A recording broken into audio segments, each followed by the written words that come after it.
adjust to those expectations and need to deliver.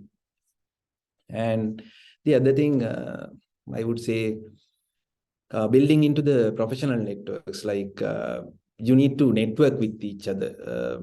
I think with the university graduates, they have this habit, like, when you enter into the university first year, you get in touch with all these people, and second year that, like, you are networking with your co-batchmates. But when you go to organization, sometimes it's challenging in the beginning to build that network. That is, there are different types of people, different calibers, and different institutions, but at the same time, you need to establish those connections with everyone. And these networking skills and this expanding this professional network will be challenging, but at the same time, if you build that right, it will be really helpful for you during the internship as well as even after the internship as well.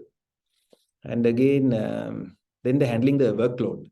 So you need to balance multiple tasks. It's not only going to be one task. Sometimes, then the challenging environment, you might get multiple tasks, deadlines, and priorities. So these sometimes, when you want to select which priority comes first, so those things are going to be challenging. But definitely, you can learn them, and how to effectively manage this workload and how to prioritize is like, it's crucial for your success. So you need to learn day by day these skills, and then keeping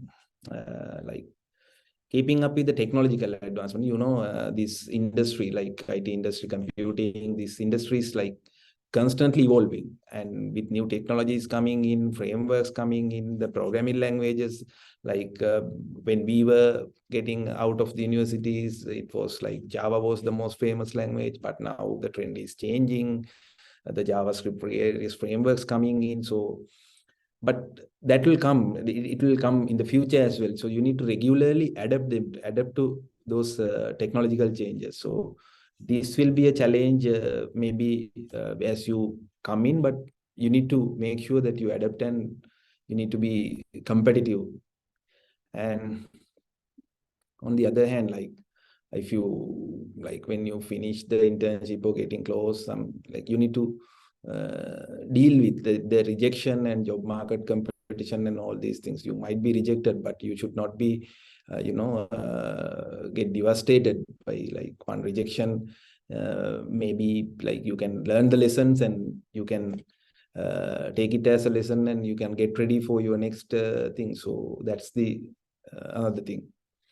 And during the university life, you may, like, your personal life is, it's I know, as a graduate, like, I had a very good fun in my university and all. But when you become, like, even though you become intern, it's sort of a professional, like, then you need to learn how to adapt into this professionalism, and and how to make sure that the right balance. So right balance will not come within a single day, and you have to evaluate it, and you need to make sure, and you need to find where is the balance. So, and that is going to be challenging as soon as you enter as a fresh graduate. And the other thing is continuous learning and skill, not only technology. Like, you need to make sure the learning doesn't stop after graduation. And as I said, the continuous change, and not only the way it manages, like 15, 20 years back, the way people were managed was different. But nowadays, with the millennials and all these things, the people management and all these areas related to the management and the roles have been redefined. So we need to adapt for that as well. So this is like, you need to embrace this lifelong learning, and you need to come out of it, as a professional. So those are the points that I get into my mind.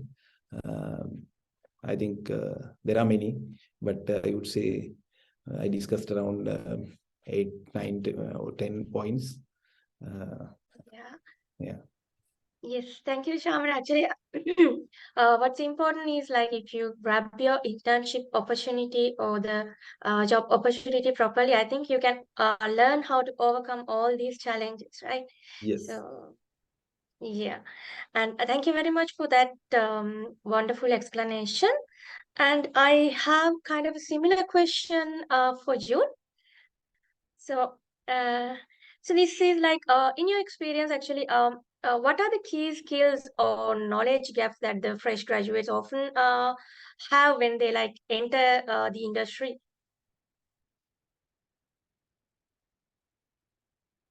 All right. Okay. So you need to know about the. Can you just elaborate the Uh, question once again? Yeah, actually, I'm talking about that. So normally, now Chamara also explained about the challenges that they face when they enter their first job, and I mean, in common, from your experience, you might have met a lot of fresh graduates and interns in your field. So, like, what are the like now? We know that there are some lack of skills in the fresh graduates and students. So, can you just let us know what kind of skills and what kind of like knowledge gaps they have when they enter the industry? All right. Okay, Veronica. So the reason why I asked the question once again, because that was actually aligned with what Chamar mentioned before, right? So he had so many good insights on how the fresh graduates come to the industry and what are the turning points that we need to focus on to be a successful professional, right? So, with the same question that you asked from me, right, that I've been working at Colton so for about more than 8 years now, right? So, even I joined as a fresh graduate down here, right? Even I didn't have an internship opportunity because I was mostly engaged with the university activities, right? Then after that, straight away, I came to my first appointment as an engineer at Colton, right? And there were so many challenges even I faced when I joined as a fresh graduate, right? So I would say that the main problem, right, the main gap, the most fresh graduates are having would be the communication skills, right?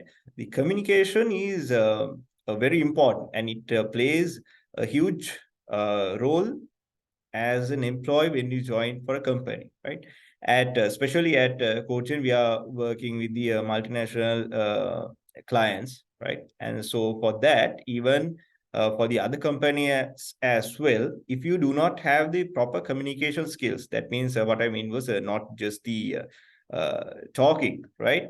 You need to be a good listener as well when we talk about the communications. If you are not a good listener, then you will not be able to be a good communicator to the audience that you're having, right? So as a fresh graduate, if you are joining, just try to focus on improving your communication skills. Means you need to listen to the others, give their views, understand their problems or understand their views, and try to give the best option as a good communicator, right? Because that skill will be really useful when you try to negotiate with your clients in the business industry, right? And then the next thing that I have seen in most of the university graduates that we are getting would be the professionalism and the workplace etiquettes, right? So I know this mainly lies with the the university mindset plus the professional mindset that we are having. So from the university, we are having a very lightweight of a relationship with the people, and we have all the fun times and all, right?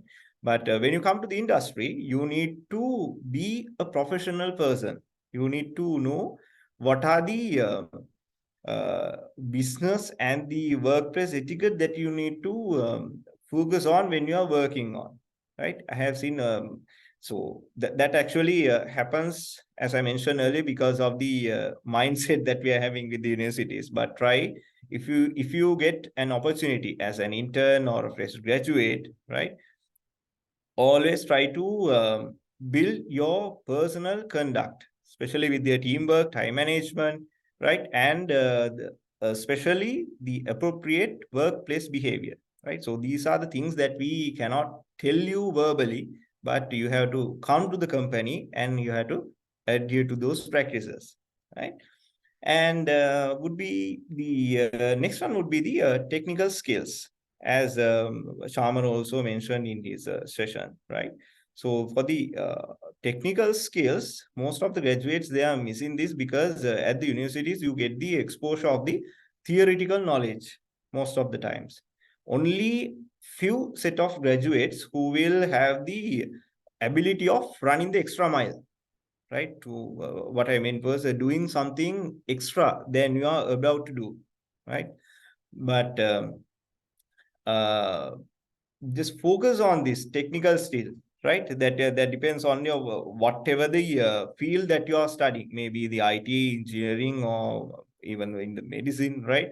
So these improving your technical skills will be definitely required in your industry, right? When you come to the industry, because even when you face an interview as well, right? The interviewers will always try to ask about the technical stuff and the technical competency that they need to run their company, right? Those technical stuff they will definitely ask, right?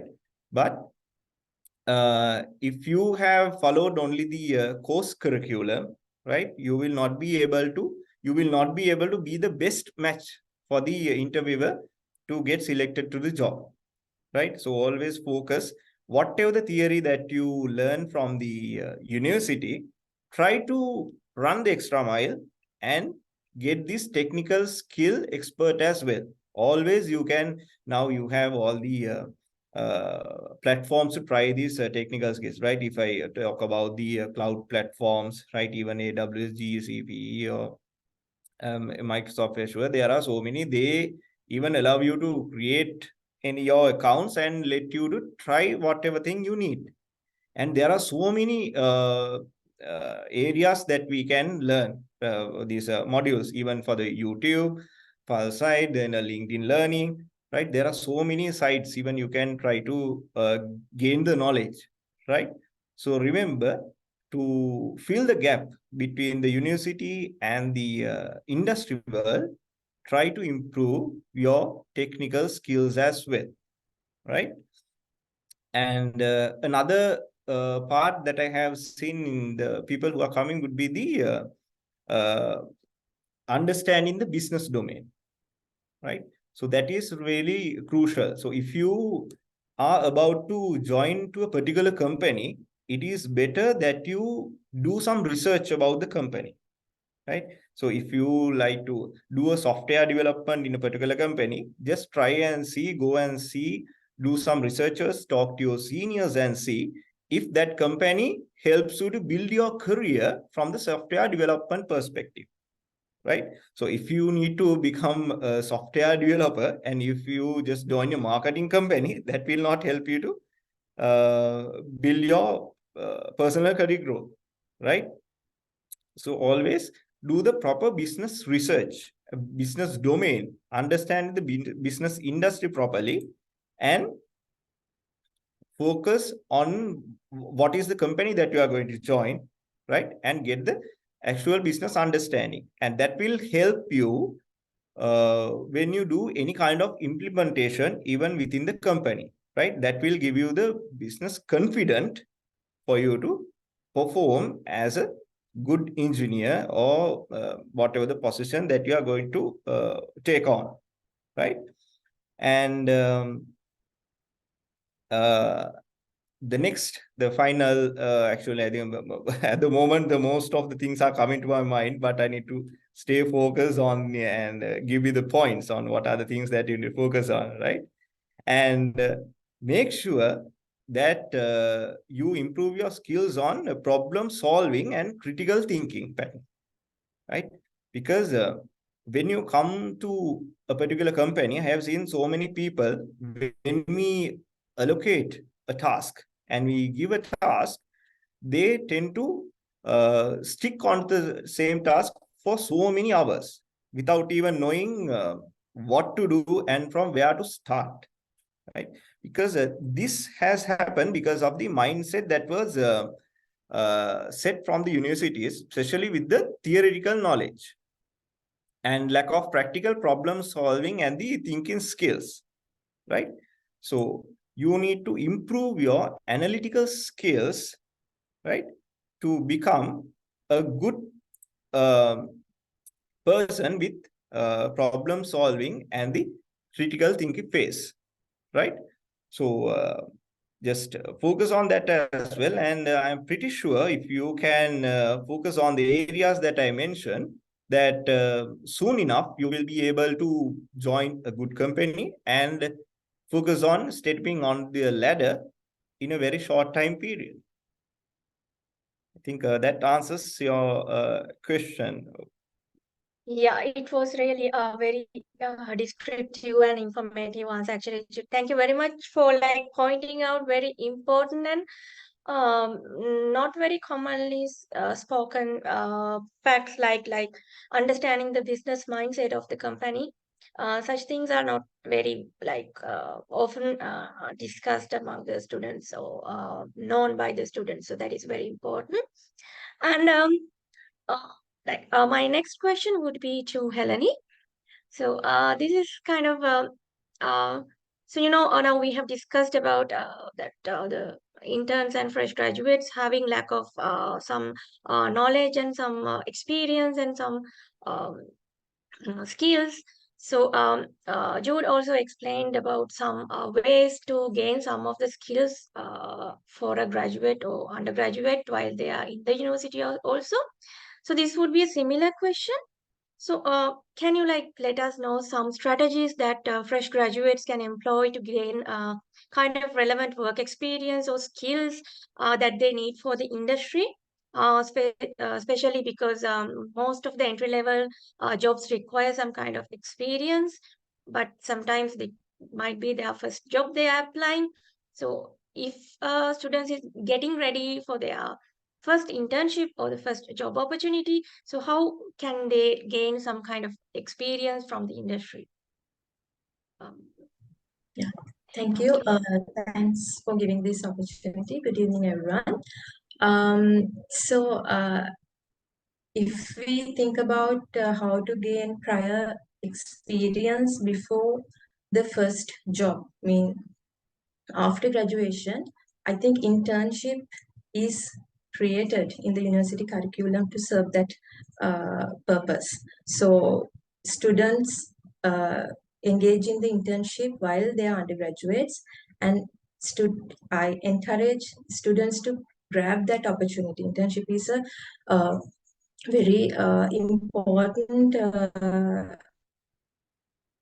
phase during the undergraduate studies that gives you that experience how to work in the industry. So I don't think any company is pretty much expecting anything from interns, because companies accept interns to be not having any experience. That is okay, but a student who has undergone internship and finished the degree and try to join a job, the scenario is different, because what he or she has done during the internship matters a lot.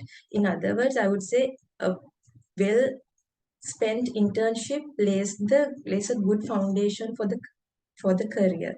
So don't just think about internship just as another 6 months or a coursework that needs to pass through, but try to be like a proper employee, not an intern. Don't think like I'm an intern, this is not relevant to me. Try to get the real employee experience during the internship. Sometimes it's not just the task you are given, but the students themselves will have to go and grab different opportunities during the internship. So that is number one for your question. To get the industry experience, use your internship. And in addition to that, there are a lot of programs in companies in the industry that companies would love to engage with universities and university students. For example, we know now in the final year projects, students have to do a research project or develop a software, certain thing. So there are companies willing to give their some R&D requirements as a final year project to the students, and that's a win-win situation. So students get a good relevant topic for their project, as well as companies also gaining some R&D work done. So that's a good opportunity during as undergraduate, how you can get experience in the industry.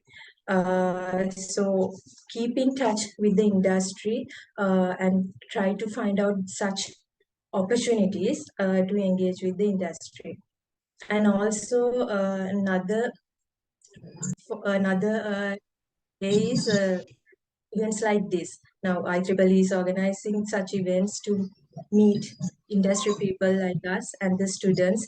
So, organizing and participating in this kind of forums will help students to learn about the industry expectations, but they need to be thinking and all that. So, I think my dear panelists Chamara and Jude also covered a lot of other things, like students need to continue to do their self-learning. The theoretical knowledge taught in the university is not enough. So in addition to that, I'm adding that there are a lot of programs. Try to engage with those programs in the companies during the undergraduate time. So thank you, Helene. Actually, I think now engaging and supporting the research work of the companies would be really a good opportunity, because most of the students, when they are assigned for a final year project or a research, so they struggle with finding topics and good researchers. So if they can just talk to somebody who is working in the industry, maybe they can like get a good support as well as a good problem to work with, and they will also gain a good experience as well. So thank you very much, Helene, for that insightful answer. So the first question to Chandana. So, yeah. So it's kind of a similar question actually, but a little bit different. So there are some specific industry trends and like technological advancements in the industry usually, right? So what kind of like are there such kind of like advancements and like technological trends that the students should be kind of aware of before they are like applying for any industry, any job at the first place? Sure. I can actually think about few directions. One is, I think, more than the technology trends, what is happening in the industry, what is in demand, as well as where some of the current, technologies or, professions in demand will go in next 5 to 10 years. Probably is a very good area for somebody to understand. Before we get into trends, there are probably a couple of dimensions we can talk about. One is, when somebody comes into the industry, they need to think what would be their best, say, the choice. Especially if you take IT industry. There are like, for example, the software engineering, network, then, if you take cybersecurity, AI/ML. So there are multiple disciplines that somebody can really join and pursue in the industry. So first of all, I suggest that they need to be clear of what would be the best for them to really start with. Though this is little out of the topic, I also wanted to mention that in Sri Lanka, one of the biggest disadvantages in our education system is nobody is given a proper guidance of what career track is really suited for them. Now, for example, say a lot of these young undergrads or grads actually pick the career track purely based on certain, their own perceptions or certain advices, and there is no scientific approach to what career track is right for them, kind of thing, right? We suggest always all the grads to really take a proper personal sort. What are your strengths and what are your weaknesses? And there's nothing wrong talking about this is what I'm not good at as well, right? Because you have to really start with what you're good at. And of course, as you come in the industry, you could really kind of change from one track to another track as you really develop certain competencies. But you have to really play by what you have today, right? So that's one of the very important things. So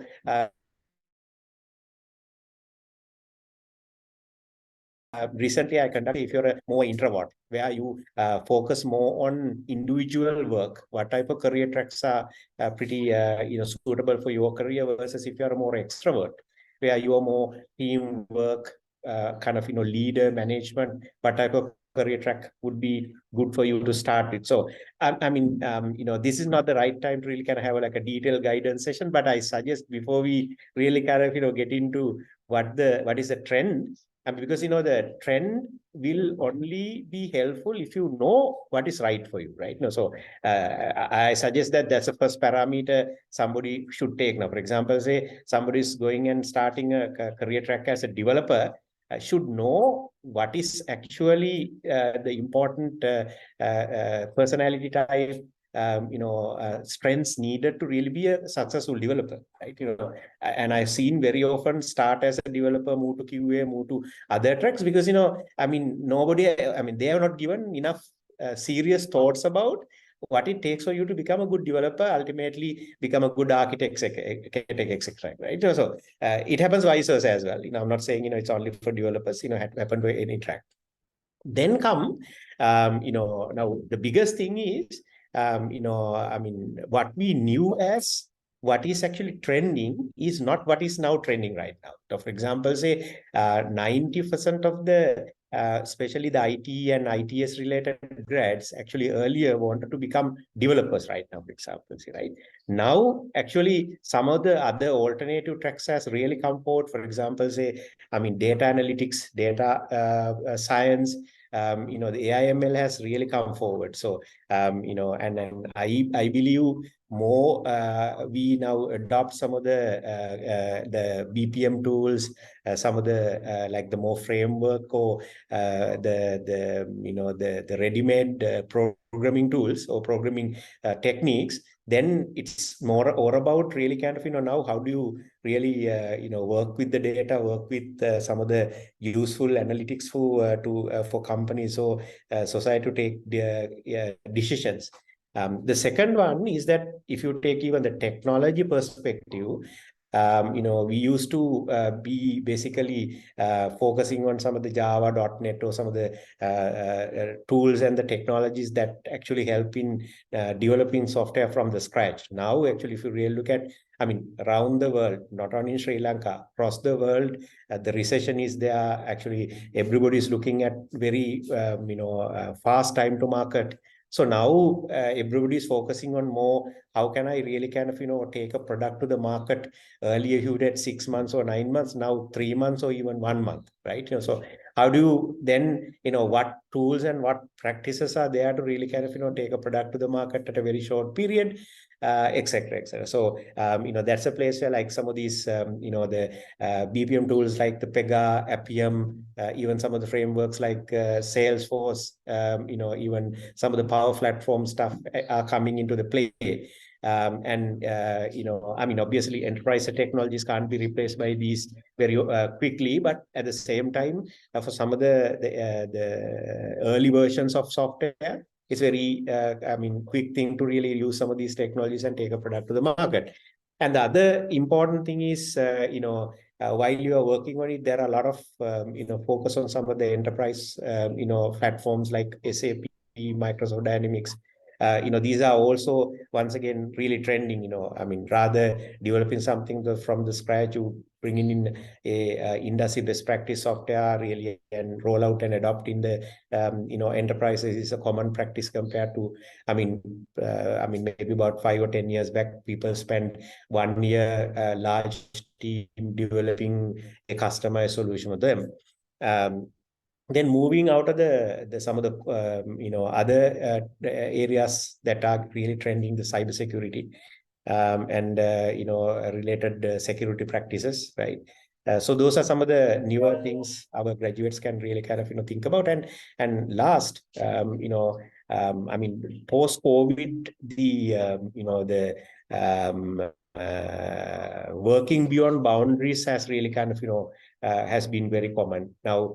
Earlier, if you are to really build a career, you would join a company who's legally based in Sri Lanka, and then you would probably spend, I don't know, a number of years really working for it. And then maybe you can think about applying for a foreign job. And then, if you think about a dollar or like a foreign currency pay, it's only possible when you really relocate somewhere, right? Whereas, in fact, actually, working for a foreign entities and getting foreign exchange pay has been a real common thing. I know a lot of people, even at very early stage, could really kind of find this type of opportunity, work for a company not in Sri Lanka. Maybe there's only few members, they interact together, but of course, then, and this whole remote working trend is also a very important thing everybody wants to kind of think about.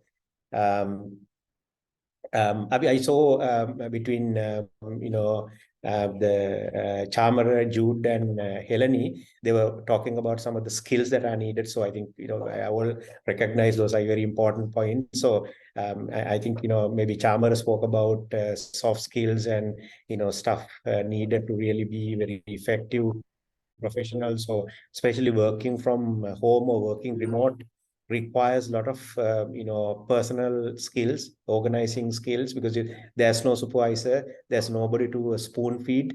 The grads need to really kind of learn how to organize themselves, be functional, deliver, etc., etc.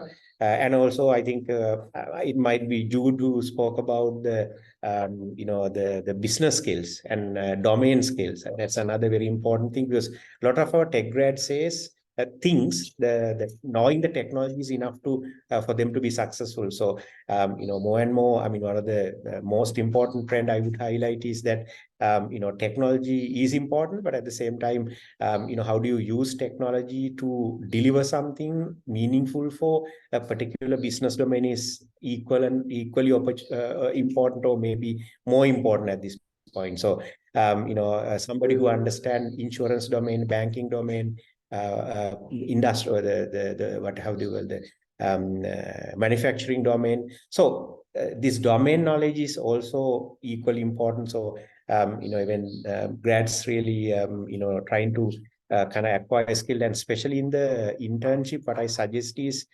focus on a internship that can actually give a proper balance of the tech, personal, or the more soft skills and domain skills. So when they finish a internship, they should really kind of understand, at least to begin with, what domain or what business area they would like to focus on starting their career. So obviously, as somebody start, they can move from telco to banking, or banking to somewhere else. But it's important especially when you are in the internship, to understand at least a one domain reasonably well before they actually start really in the career. So these are like some of the trends I can think about right now.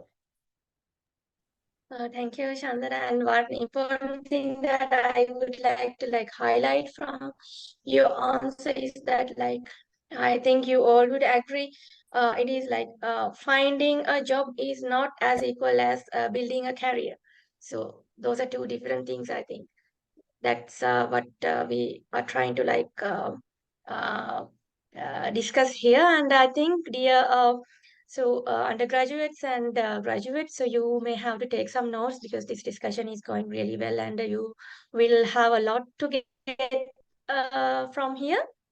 And right, so let's move on to the discussion with some different kind of scope. Right.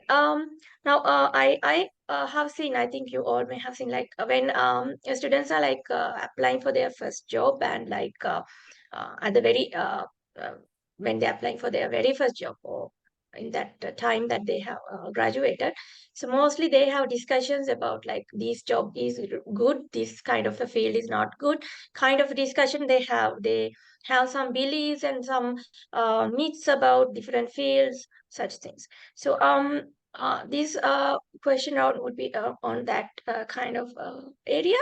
So the first question I would like to ask from again Chamara. So what are some kind of misconceptions or like unrealistic expectations fresh graduates may have about their first job, or maybe uh, you can like let it relate to your particular field of expertise, and also can you also give some uh, tips to like manage them effectively? Yeah. Yes, so misconceptions, like again, having handled these internships for many, I have seen there are, many misconceptions as well as some unrealistic expectations. The first misconception I would say is the GPA, the fear of GPA. So some guys may think about, okay, my GPA is low and I don't have a class, and so will I be able to succeed? So lots of that kind of, the feelings. But I believe, yes, GPA is good for you, like having a high GPA that indicates that you have worked well in your academia. But at the end of the day, it's all about your, like, how you develop yourself in your career with your right skills and attitude. Even like, let's say your GPA is low and you haven't done well in your academia, but still you have this internship period. If you are going to be an intern, like, you can groom yourself with the right set of skills and right attitudes, and like you can put up a commitment and hard work than the others to become the right professional.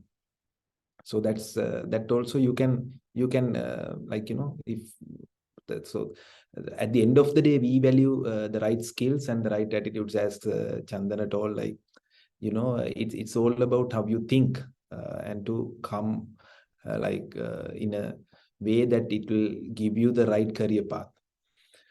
And the other thing is high salary expectations, like some things that, okay, they have unrealistic salary expectations due to their academic achievements and all these things. But it's important for them to understand that it's the industry standards and the entry-level salary ranges, and they should be more focusing on gaining the experience in their initial career build and building their skills initially with the realistic expectations. So this, then you will get your right value over the time, and you don't need to have too much expectations when you are beginning. So that's my personal view.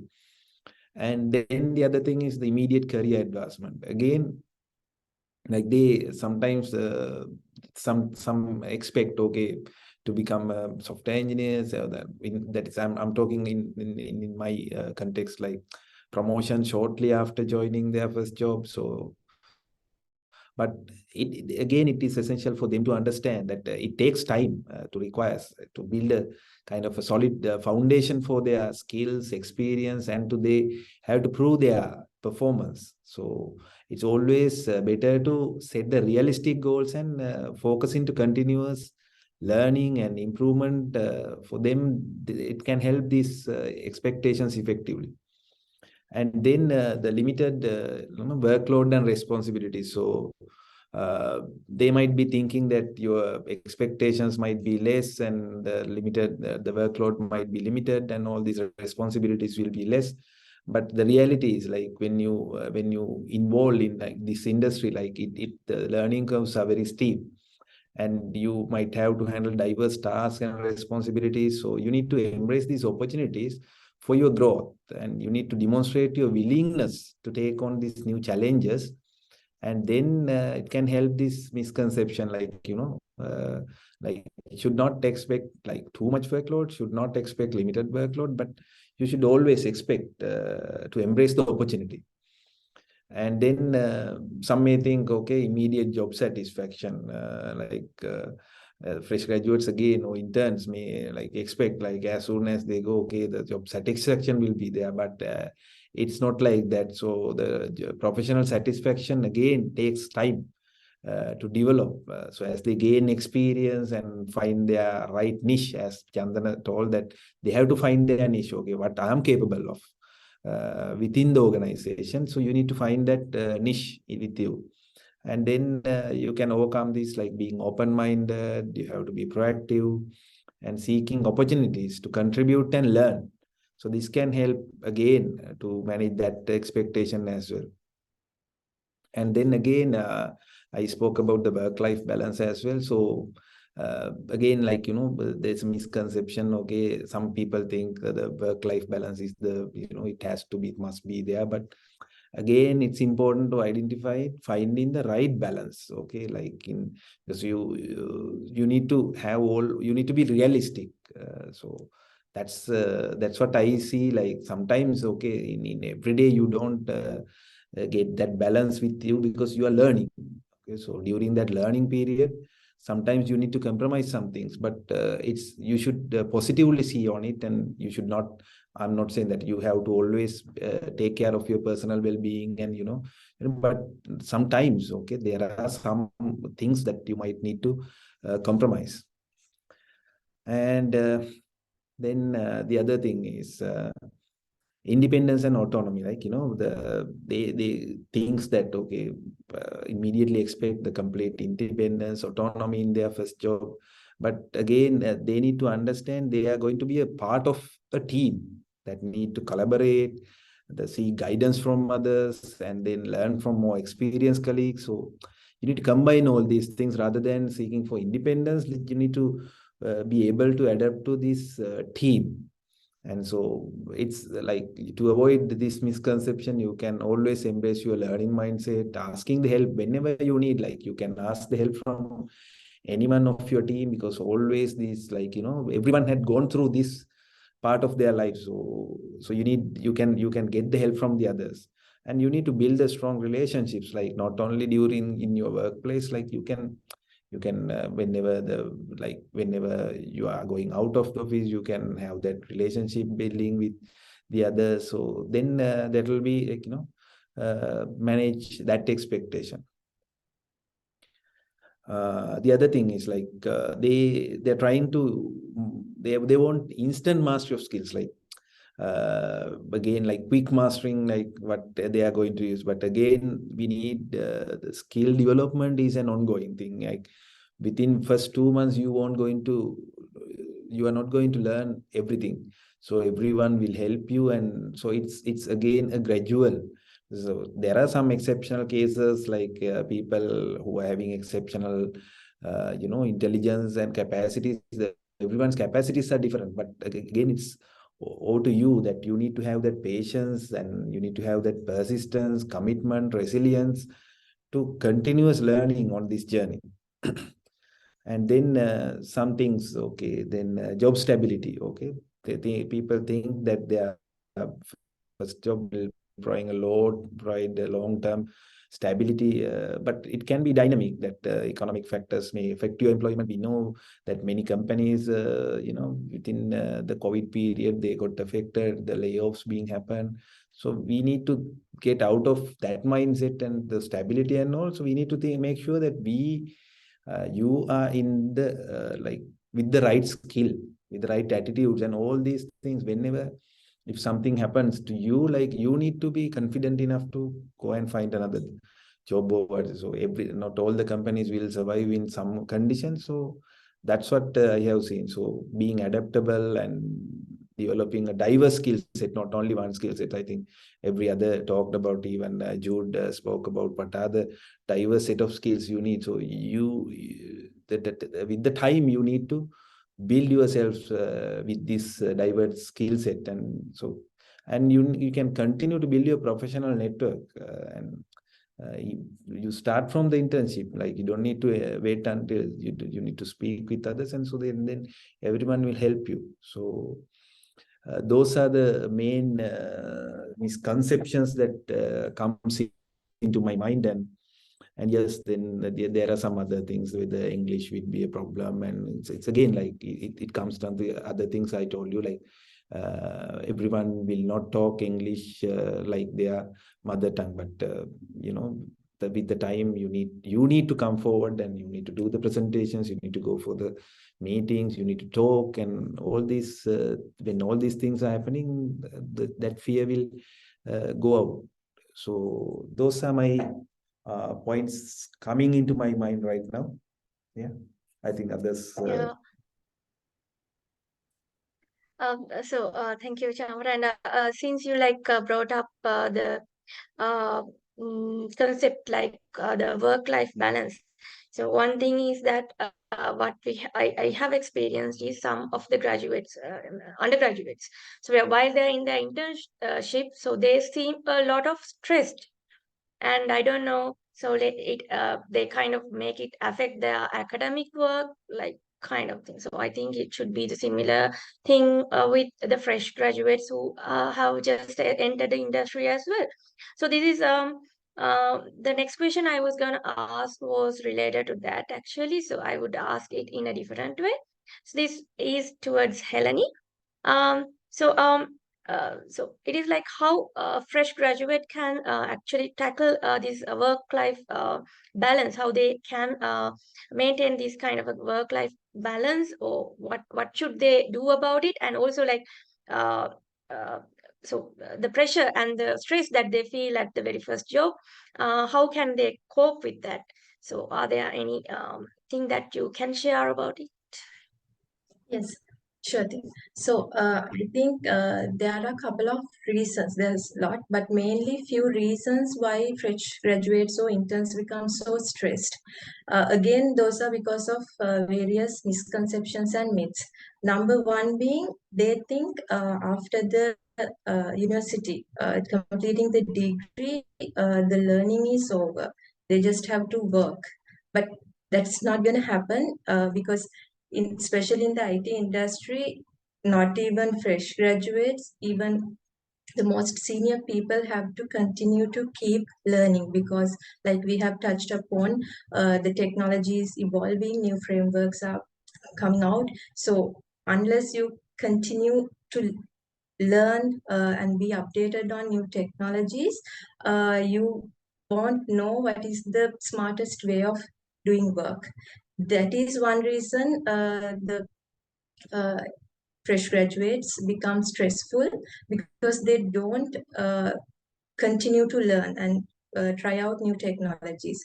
So the number one thing I would say is now completing the degree, think of it as beginning of self-studying, and every day make it a habit to read about the technical stack you are working, or maybe the domain. So everyone touched upon here the importance of domain knowledge. I also cannot emphasize enough how important it is to understand your business domain. So make it a habit, or rather become addicted to continue to learn the new trends. Because if you look it as a part of the job and didn't enjoy doing it, you won't be able to really balance it. But whether you call it work-life balance or what, that going extra mile and reading and learning should be something you enjoy.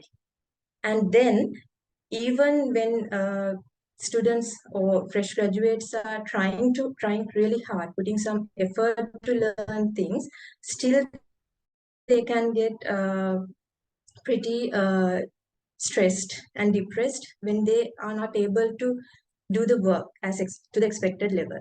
And the problem is we are taught not to say no and not to say I didn't do it. So we don't like to say that. That is not the case. I would say another most important thing to not to be stressed is be honest. So if you tried but you couldn't, you can be very honest and open-minded and communicate it with your team members or your tech lead or the senior. Look, I did this and this, I read this, but still I couldn't figure it out. I couldn't do it. So that is totally fine. I mean, like Chamara said, we all have been there. The people quite understand that. So if you speak up and seek for support, the fresh graduates and the interns will be surprised by the support they are getting and the solutions their seniors are offering them. So that is the way to learn forward, because once that is sorted, again, you won't go and ask that question. Then gradually you reduce the number of questions you are having. But then again, you should not take it for granted. Like in the industry, you can't expect your seniors to spoon feed and always direct you to tell what to do. So you need to do that bit of self-studying and properly go to the seniors with specific issues. I did this, but I'm stuck at this point. What would you say? So then only seniors also can help to provide a solution. So if we stick to that process, that I will learn, but if I couldn't, I will be honest and try to seek help, I wouldn't think people will get very stressed in the beginning years. And once it becomes a pattern of work, that will be very easy. So that's what I think about how to handle the pressure and balance it for the students. Yeah. Oh, thank you, Helene. Like, it is more like, uh, uh, rather than handling the pressure, it's like not being pressured by what you do. Like, so if you choose what you want to do, right, maybe you will feel less stressed. So, with that, I would like to move on to Jude. So, so I think with your experience in the field, you may have dealt with a lot of interns and many fresh graduates. So, uh, so some of them may have like performed really well, and also you may have experienced or witnessed some of the interns or fresh graduates fail at their first job. So, what can you say? Like, what are the potential pitfalls or mistakes fresh graduates make, and what anyone who is willing to step into the industry, what are the things they should like be cautious of? Um, All right. Yes, that's, I think the question that you asked me would be more relative with the facts that even Chandana mentioned in his session, right? So I have seen, I think by myself, I have trained so many people, I think more than hundreds for the moment, right? And so for that, even there are successes who have been uh, doing great work at our company, and now they are performing really well in the other companies and the other countries as well.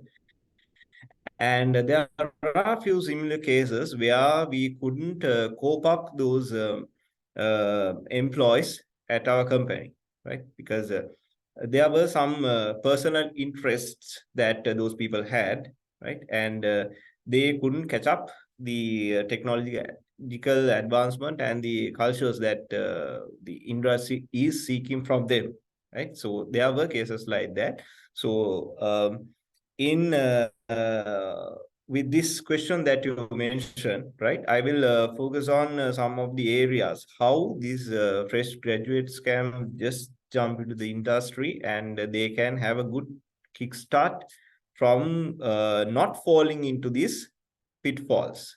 Okay, so one thing that I have seen mostly in these employees would be the lack of initiative, right?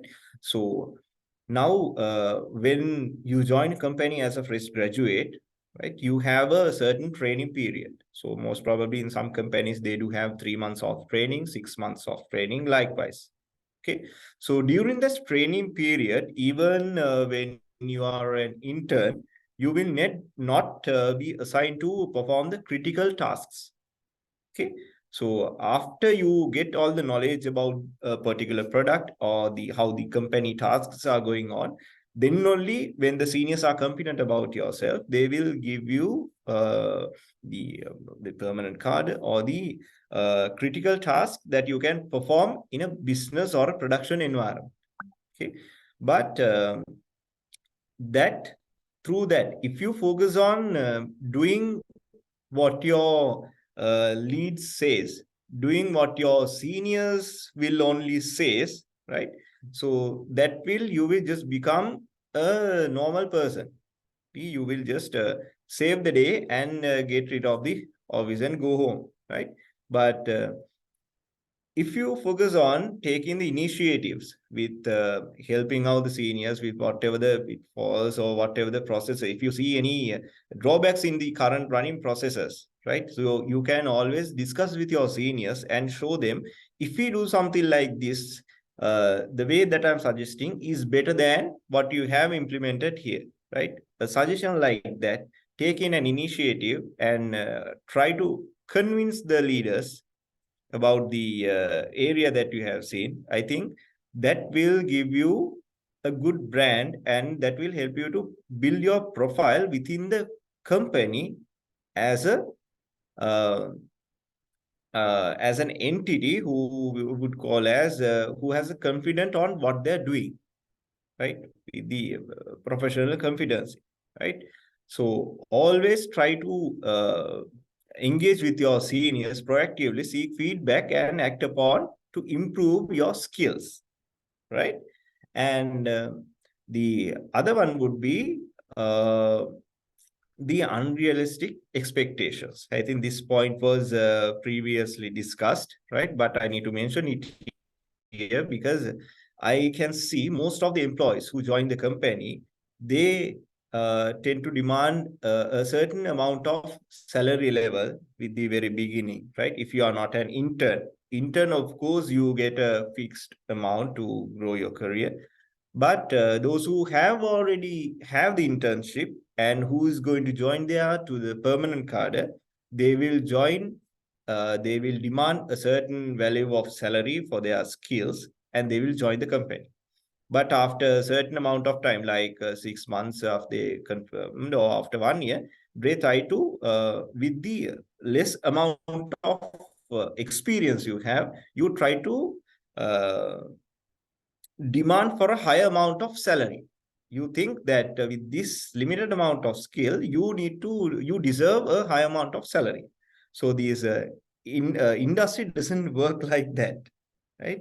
So first you need to build up your skills properly up to a certain level, and then you can always demand whatever the salary and whatever the responsibilities that the company gives to you and whatever the roles that you are playing, especially as Shan said, with the uh, promotions that you are getting, right? So everything, those things lies with the performance that you have to the company plus the experience and whatever the contribution you give to the company, right? So always make sure not to have unrealistic expectations when you join to a particular company, right?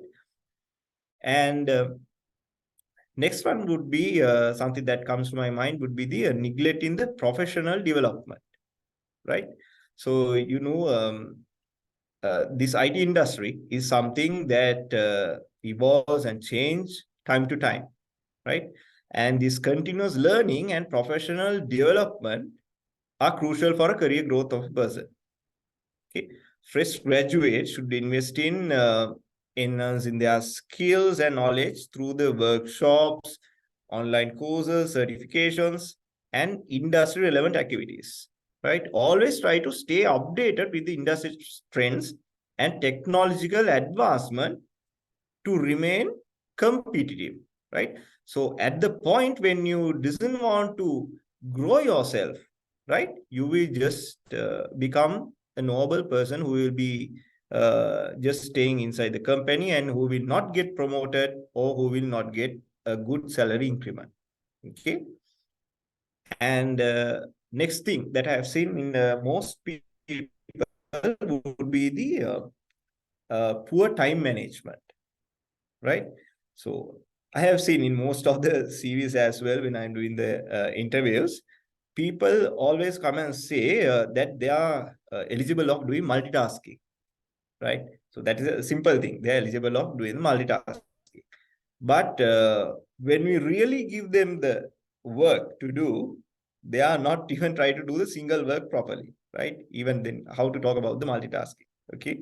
So always try to, when you do some particular task, right?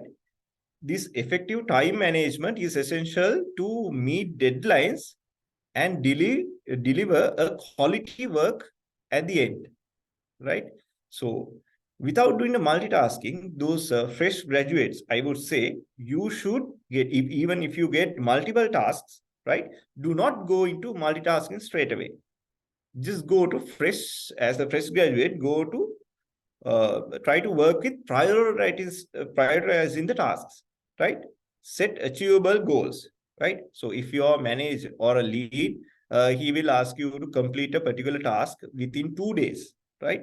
So if you 2 days, if you need to learn a lot and you need to do some testing properly, right? In that case, if you think these uh, goal that your lead or project manager gave you is not achievable, just talk to them and tell them that the task that you have given me is not achievable. I need more time to do some research and finish this task, right? So be professional like that when you join the company, and make sure that improving your time management skills will be very crucial when you work in an industry, right? So this is a main pitfall that I have seen in most of the people who are joining in the companies, right? And next one would be the neglecting the soft skills, right? Say now, technical skills are more important for the companies, right? And in the same time, soft skills like communication, teamwork, problem solving, right? So those are also equivalent for a to become a successful person, right? So now the fresh graduates, they should focus on developing your interpersonal skills, right? How to deal with people, right? And especially these emotional intelligence, right? You need to focus on improving emotional intelligence, because there can be certain situations, right? Like you have some argument with a person who is working at the office, right? But you really need to hit him to the face. Like even for the clients, there are some aggressive clients that you are meeting, right? You tend to beat him, right? But at the industry or in a workplace, in a professional environment, you cannot do it, right? Simply you cannot do. So you need to you need to practice of dealing with your emotional intelligence at any time, right? And your effective communication abilities, and always try to get the feedback, actively working on your professional skills, like these soft skills. If you think that in a particular path when you are working on, if you need to know if whatever the thing that you are doing is correct or not, always try to reach out to your seniors. Don't be afraid, right? Because seniors are there in a particular company for you to help to grow and become a successful person at the end, right? So even if you need to improve your soft skills, try to communicate with them and to be uh, a good person who will be able to finish this stuff, right? And another thing, the last thing I need to mention would be, I have seen, would be the limited adaptability, right? So this same point lies with the previous notes that I always gave, right? This industry landscape is continuously evolving, and about you being a person who can be adaptable is crucial, right? You should be as the fresh graduates or the people who have completed your internship, right? You should be open to learning new skills. If you think, right, if you become, let's assume that you are a developer who knows about the Java skills, right? So if you think when you go to a company, or those people should give you only the Java work, right? So that then that will not work. If the company is using Python or React or the REST APIs or other technologies, that using Java is not usable for you, right? So you should be able to be adaptable to become a successful person, right? And adaptive technologies and work environment, especially the work environments. From the company to company, this working environment and the working culture is totally different, right? So you should have a good adaptability. If you become a person with limited adaptability, so you will not be able to survive in the industry, right? So, Varmika, I believe these are some of the items that instantly came to my mind, right? And so that will up to, I know, I'm not sure, up to some extent, right? This will help to the for the fresh graduates or the trainees not to fall in the pitfalls, right? To and work in your industry or first kickstart. Yes, actually, I do believe so. These are some of the actually very important and as I told earlier as well, very uncommonly spoken things. And so the only people that we can get this insight from is you, the experts from the industry. So thank you very much for these great, insightful uh, points that you have come up with. I think that. Participants today will be enlightened with all these pitfalls, and if they think through it, they will find how to face their work environment successfully. With that, I would like to move again to Chandana. So this is about now we have talked about the myths and the stress that the graduates have to deal with, and the kind of work that they have to do, the things they have to learn, such things. So uh, to support the interns or the fresh graduates who are joining the industry now, there are the mentors assigned for every uh, fresh graduate or the intern. I think in most of the companies, I think these mentors are there. So I would like to ask from you the what is the role of the mentorship, that what is the mentorship, the role that the mentorship can bring into supporting the fresh graduates at their very first job when they step into the industry. Sure. Um, So talking about the role of the mentor, we also need to understand the mindset of the fresh graduates coming into the industry. If you really look at, there are mainly two types, in my opinion. So when I say, I mean, how it is usually called is the masculine and the more feminine. When I say feminine, those are not really the girls, but the minds of the people. So the masculine guys are usually love challenges, and they are ready to jump into the deep end. And usually when we find a masculine mindset, we usually load a lot of work with them, and then we let them come with their concerns or questions or the support that they need. And rather we push, or rather we basically initiate from our end. We make the training, we make the mentoring, we make all the support available, but let them grab, right? So roughly 1/4 or even less than of our fresh grads, and the whole industry, by the way, is masculine, right? And they continue to be this type of people throughout their career. They are very independent, and usually they are very proactive, initiative, etc., etc. But I mean, I'm not calling it as unfortunate, but that's the nature of Sri Lankan culture. 75% of the people are feminine, right? So they like people like mothers. They would like people to ask, how are you doing in the morning? Come down today, what type of support you need. They actually wait for them to be mentored, trained, supported, guided, right?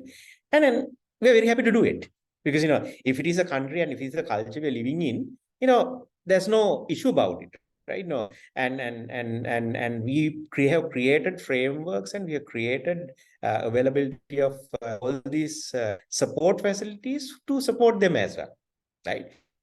I heard Jude, if you go to an internship in some of those, I've been to, some of the, US and all. When you work there,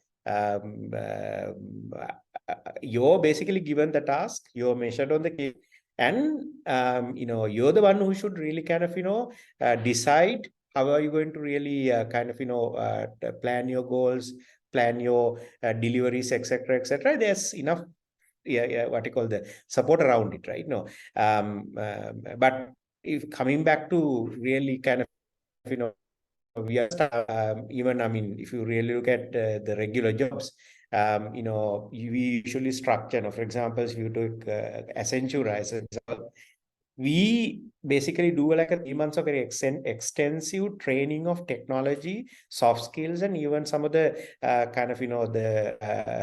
industry etiquette. Before we introduce our fresh graduates to the projects, right? Which is basically very in some of the countries, right? They get the fresh graduate and really kind of they deploy it in the deep end, and then get them to really kind of figure out what you call the course that they need to go follow to come up to the speed, etc., etc. So mentoring is okay, right? We have copied some of the industry best practices, and what we usually suggest is that for every fresh grad who's joining the company to have a personal mentor. This mentor could be a person from the same discipline, same track, or it could be even somebody who actually has comes from maybe HR or come from some of the support tracks as well, right? It doesn't really matter, but there's a go-to person, and the fresh grad can really kind of talk about the needs and the wants of different development and stuff, or some of the inputs that somebody wants really kind of get.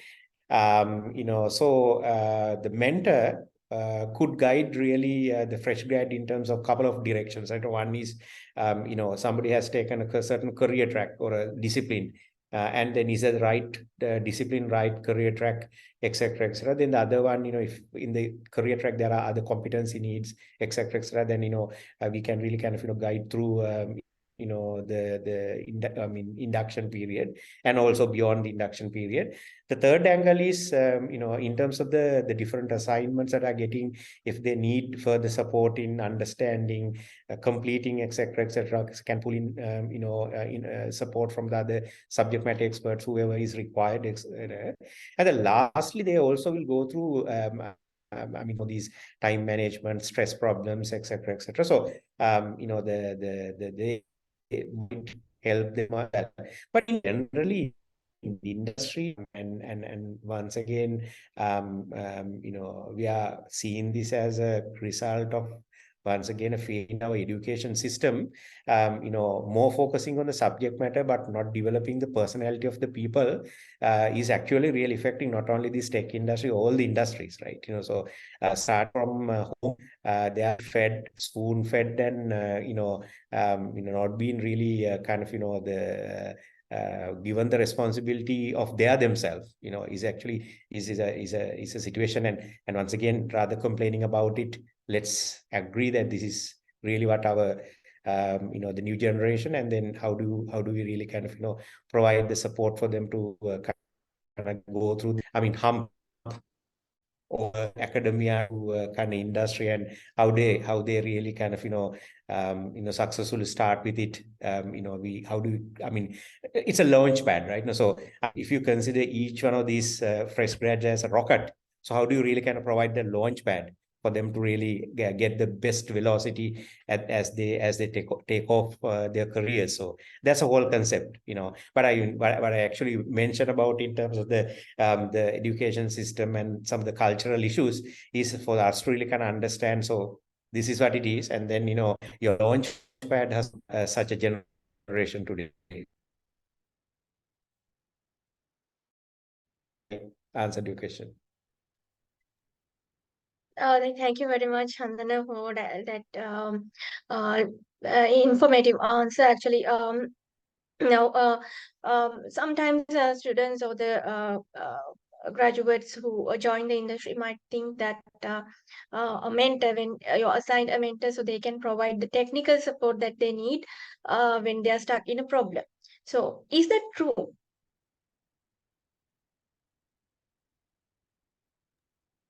Sorry, the question is once again for me. I mean, it's a simple question that when they are assigned a mentor, if somebody thinks that this a mentor is assigned to kind of get the technical support when they are stuck in a problem. So is that true? See, I think when you assign a mentor, we can't say the mentor is assigned for a specific purpose. So usually mentors are the ones who go to people, right? So for example, say no matter what problem you have, mentor might not have all the answers you need from the same person, right? So I mean, we can't expect a mentor to be like the superheroes, right? But mentor is somebody, in my opinion, who can listen a person very well, understand and show empathy, right? And then guide the person to the right resource. If the mentor himself is a subject matter expert of the area that the mentee support, of course, you get the support directly. But otherwise, the mentor will direct, saying, okay, this is what you should be doing. It could be like a read on the internet. It could be like another course that you should take. It could be another person the mentee should meet. I mean, it's the place where you really kind of go, express yourself, and understand. So it's very important that the mentors should be of a very high people skills, listening skills, empathy, and the ability to connect, and they should be able to really give that whole professional to be me opening up concerns and stuff. So that's a mentor role. Thank you very much, Chandana. So, right now, with that, yeah. So so since we have a very expert panel from the industry today, so let's speak a little bit about their experience in the relevant field. So, first, I'd like to move on to Jude once again. So, Jude, first, can you tell me, as the tech ops lead of the Cogen International? So, when you say tech ops lead, can you briefly explain what is the role of a tech ops engineer or a tech ops lead? Yeah. So in terms of the tech ops, right? So there's a defined statement for that tech ops, but I won't go into. I'm not going to say that, because I know with the audience they will get more confused with that, right? In the simple terms, I will explain it. That would be like, now there are developers in the industry, right? And the QAs are the industry, and the BA people, right? So the BAs, business analysts, they will get the requirement from the clients, right? And the developers themselves will develop the solution according to the requirement that they are getting from the BAs.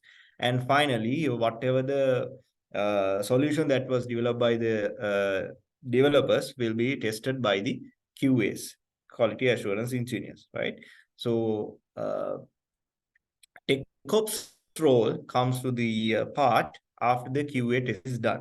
So usually this TechOps role will be responsible for delivering the final code to the end customer, with making sure that the infrastructure in a stable level and the final build is securely delivered to the customer and it was correctly monitored throughout the day that the system is up and running properly, right? So that is the simple term that we have for the tech ops at the moment for the industry, right? But there are so many responsibilities that these tech ops people do, like maintaining the infrastructure, developing the like the upgrade in the environment, the infrastructure, especially the monitoring and issue analysis and escalations.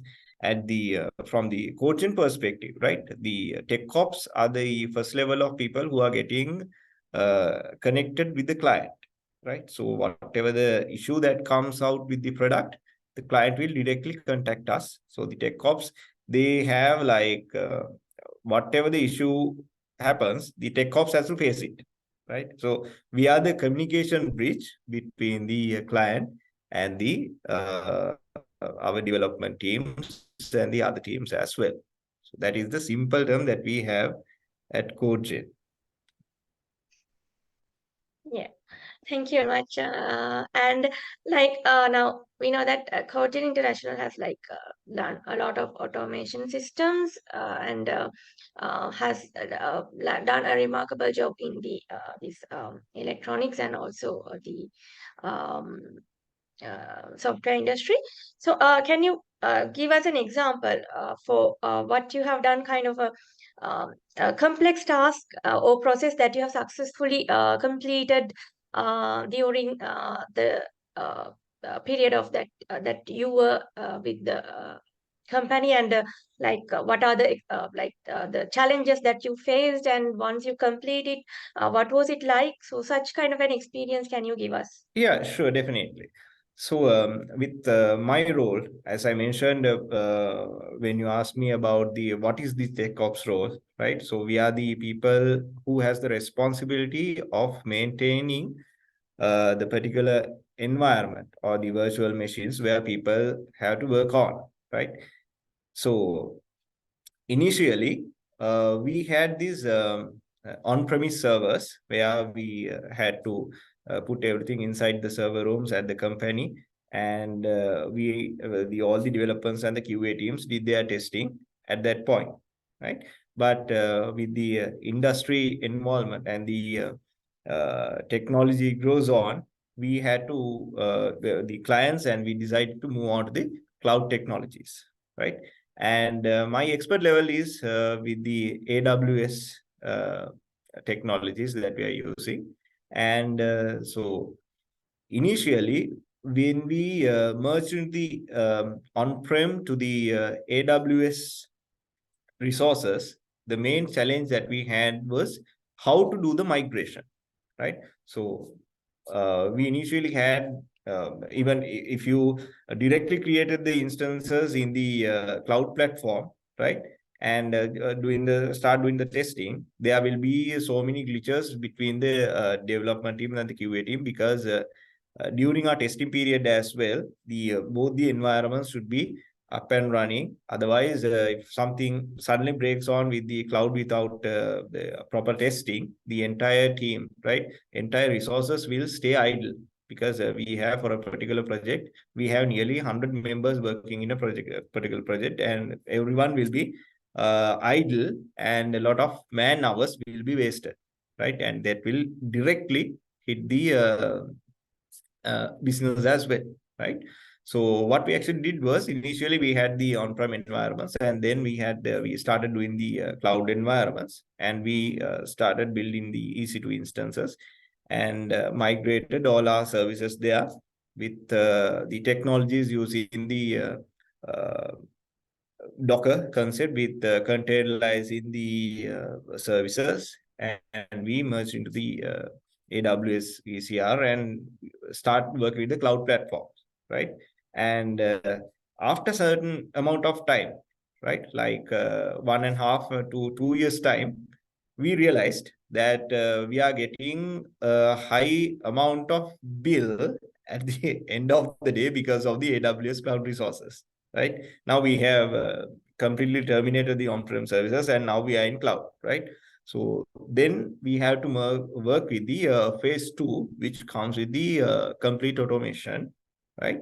And I took the initiative and started writing all the environment provisioning, like the VPCs and the EC2 instances, the load balancers, and all the resources that we actually need for the QA testing and the development testings to be done. And to certify a particular release, I started doing work with the Terraform.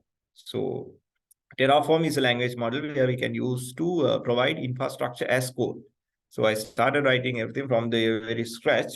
And as of today, right, after we did the migration, so when you write the Terraform code and put that into an automation like using Rundeck or the Jenkins, we actually use Jenkins. When you directly execute the Terraform code, at that time, all the resources will be created, right? And none of the resources will be kept idle until if you are not using it, right? Only the time when you are using the resources, everything will be there and everything will be tested, and you will get the cost only when you are using the resources. So if we don't need it, we can simply destroy the resources and keep the environment saving, right?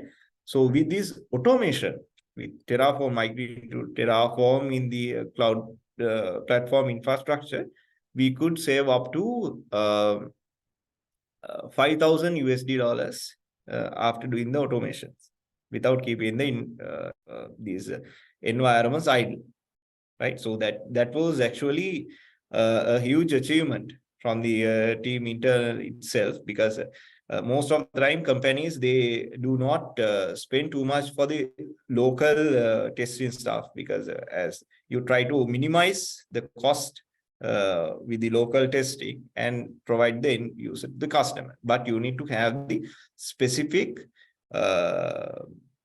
standards before you deliver something to the customer, right? You need to beat the standards. In the meantime, you need to deal with the cost as well, right? I believe that was a good achievement, and nowadays we are doing some phase 2 and 3 to make much more tasks automated for the people to use, and those are really effective. Now, even a fresh graduate who actually join our company, right? He can just log into the Jenkins and pass the defined parameters and just run the code, and it will create all the infrastructure, and the entire team can start using it, right? But there's a drawback.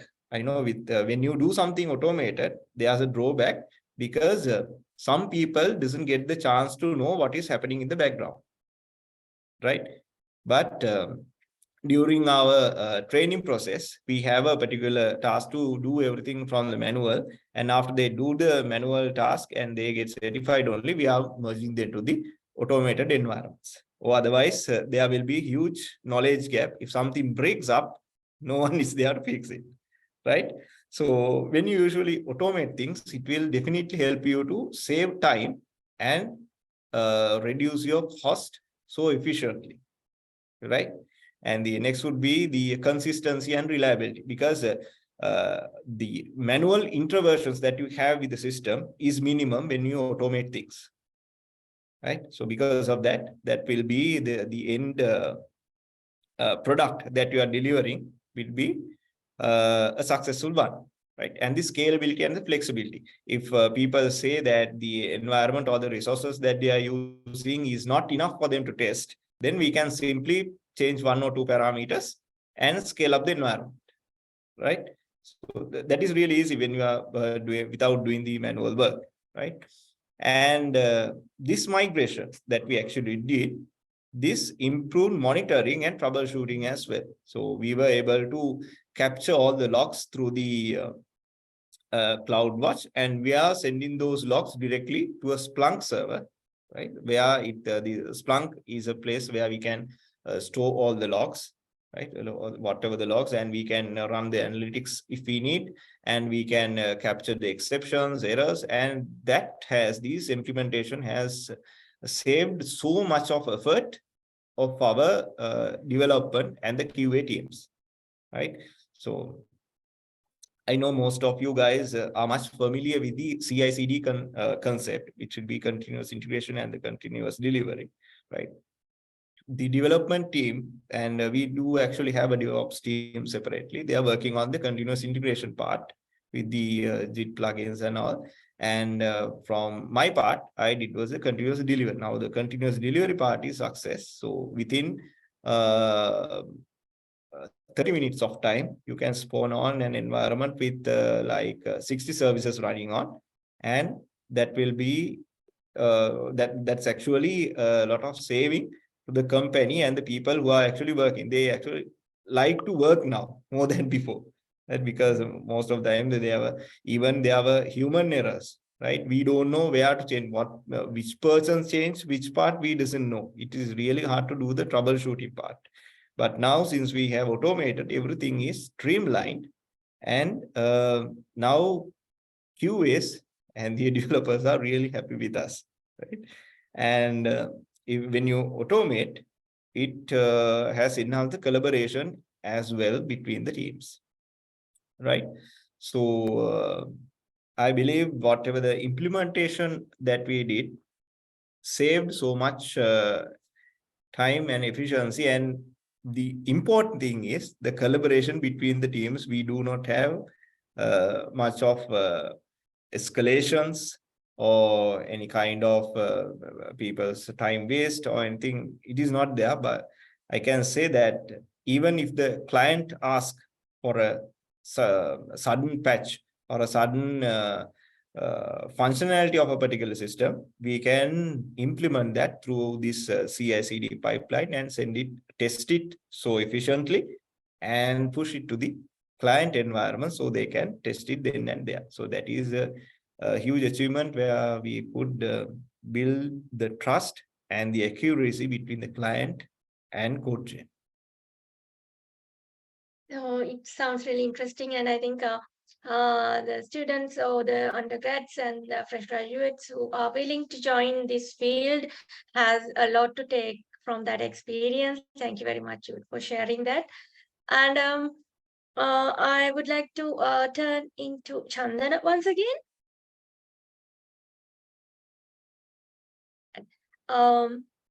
Like we have previously as well, we have discussed about how it is important to take to be updated with the technological advancements and industrial trends. So we have discussed about it, and like being a CEO of a company. So it should be really you must ensure that your company remains at the forefront of the innovation. So it is crucial to be aware of these kind of industrial trends. So I think now could you please share some of the strategies or any practices that you maintain or you practice to keep up with the industrial trends within your organization? Okay, so I think you started with probably innovation and then moved to industry trends. So there are a couple of angles. How do we keep organization up to date with the industry trends, right? So number one is as we build the team, we need to create a learning organization. So, it actually is very important because as an organization, if everybody is looking up to one person or few people to tell them what's happening in the industry, then it becomes a company with basically a couple of heads and others are more using the head. So rather the successful strategy is to make the entire organization a learning organization. So we have a lot of frameworks supporting this. So we have certain learning opportunities based on the roles of the people. For example, say if somebody is playing a software engineer role for a particular track, there's certain learning opportunities for everybody throughout the year. They can participate depending on their availability, etc., etc. Then there's also a lot of internal knowledge sharing. For example, so we call them a tech talks. So every month we try to host at least couple of tech talks, people sharing their experience in various different projects. So even somebody can really come up with a tech talk on something they recently wrote, or something they recently read, seen in or watched in a video or something. So, and also there could be also a tech talk. So, I mean, Corey Dasen talks about even some of the fun areas as well, right? So, one strategy is to get everybody sharing their knowledge and making the entire organization a learning organization. The second one is we also try to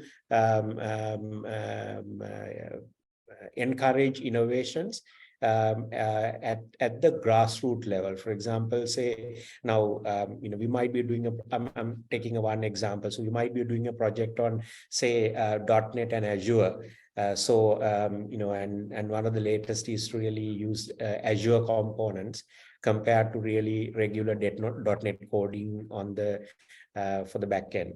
And taking the Azure components, there might be certain end-level new innovations. Somebody could really kind of think about. So we basically encourage research and development. So, for example, say recently we developed applications for one of the large apparel chain. Every day this particular system used to handle probably a couple of 100,000 entries to their time and attendance system.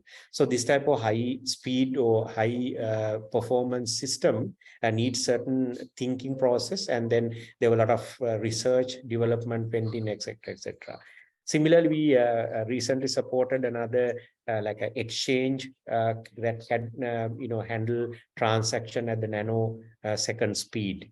SignalR, the backend was used for that particular project, and there were teams who were really kind of researching about it, and coming up with certain solutions. And I think finally what was picked up was probably the cutting edge, which basically helped that particular customer to meet their business or the customer demands. So the second, every project, when we have a problem, rather a technical lead architect really kind of preaching, here is a solution you guys should do, we basically collaboratively look at the best solution. Everybody participates some of these kind of R&D work, etc., etc. The third thing, we need to also build certain recognitions and incentives and ways of really appreciating people for looking at these new trends and bring them into the organization. So if you look at every level, when we actually do the performance evaluations or certain recognizing people, industry trends is one of the key areas that we're looking at in terms of assessing them, or what you call reviewing the people, or even recognizing them. So we have been able to bring in some absolutely out of our regular say the focus type of ideas, especially through this program.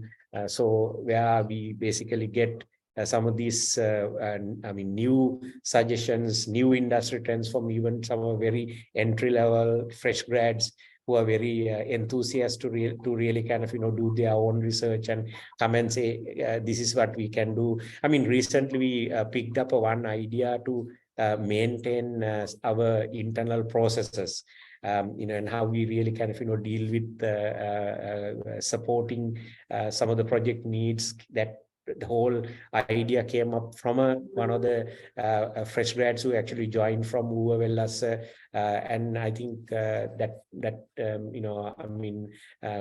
person is still intern, if I'm not mistaken, not even confirmed in the company. So I mean, that's those are the ingredients, right? You create the environment, you create all the activities to do, you then kind of, conduct or run the business through innovation, inducive environment. And then finally, when we recognize people for their annual performance, increments, etc., you keep that piece as a clear piece for somebody to be recognized also. So, I mean, that really complete the full cycle of, how you keep up a company with industry trends. Yeah.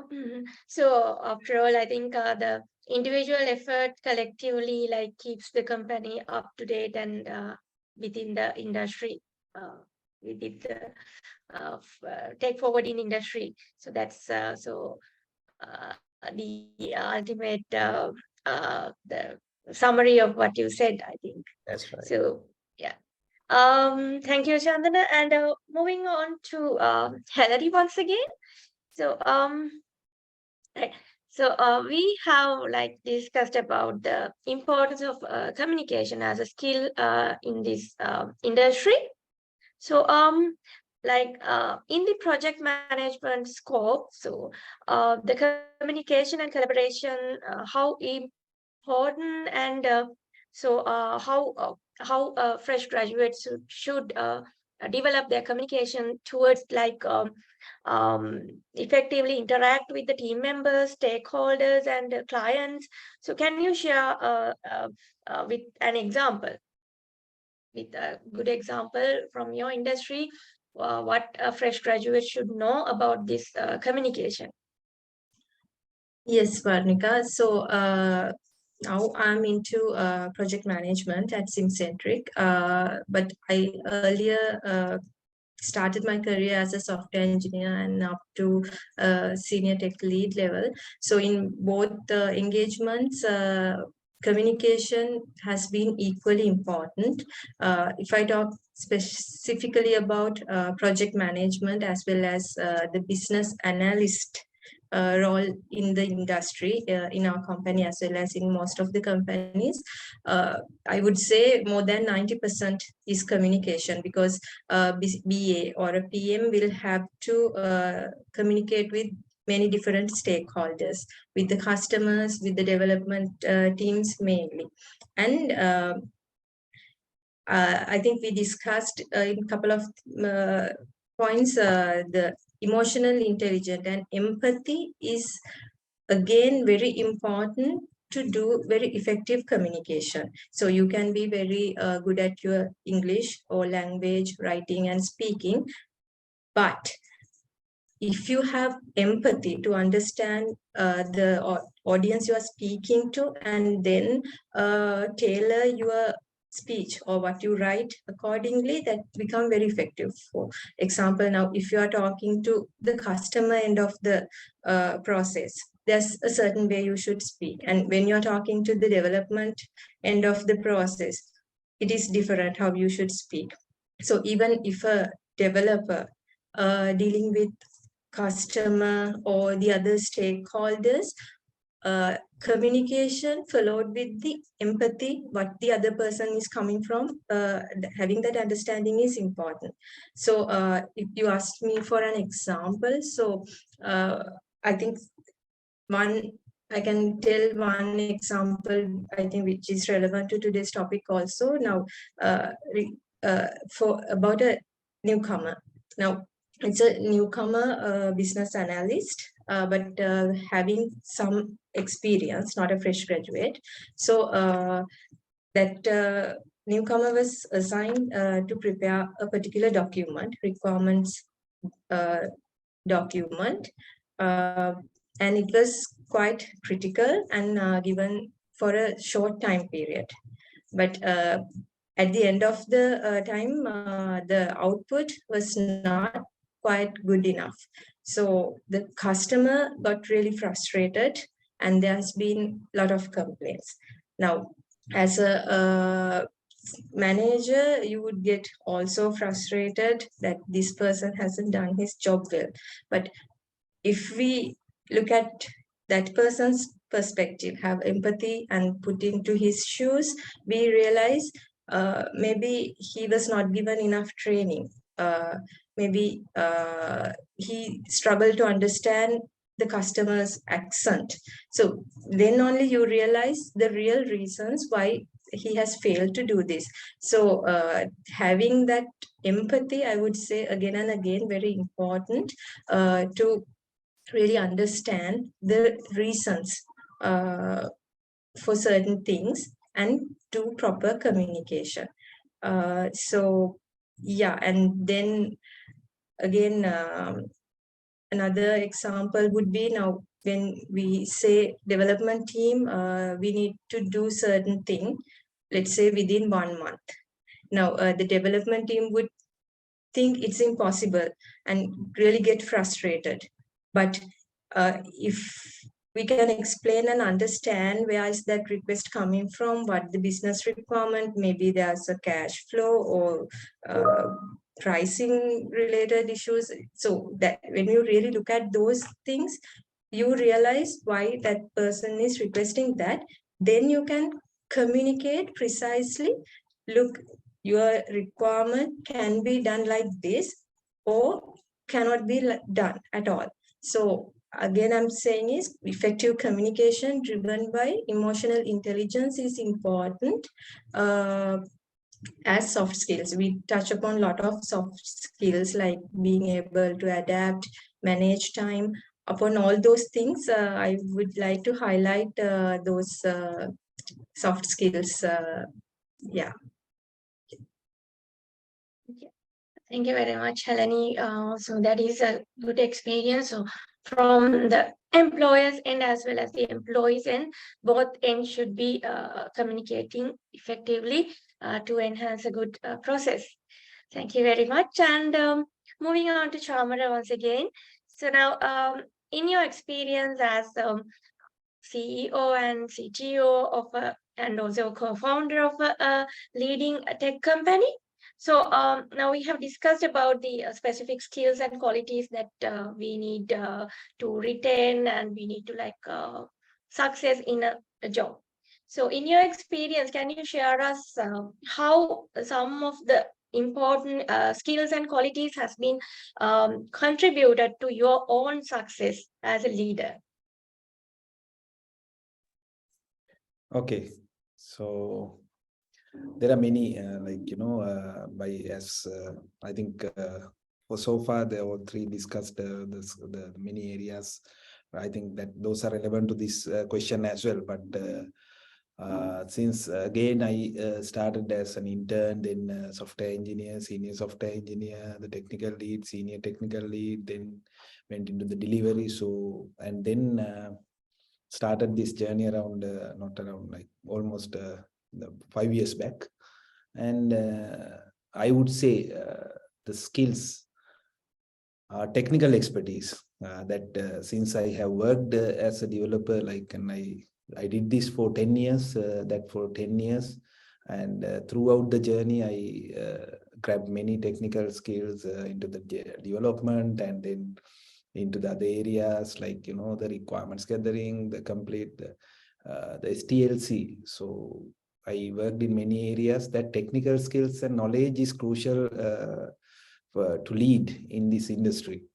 And so that helped me to make the informed decisions and in this providing the guidance to your team. And so then they believe, okay, this guy is telling us these things with his experience. And at the same time, it will help you to it will contribute to solve the complex technical challenges. So for example, so this deep understanding helped me to make sure the right development we delivered for our customers, and so that make sure that the projects have been led effectively and deliver robust solutions to the customers.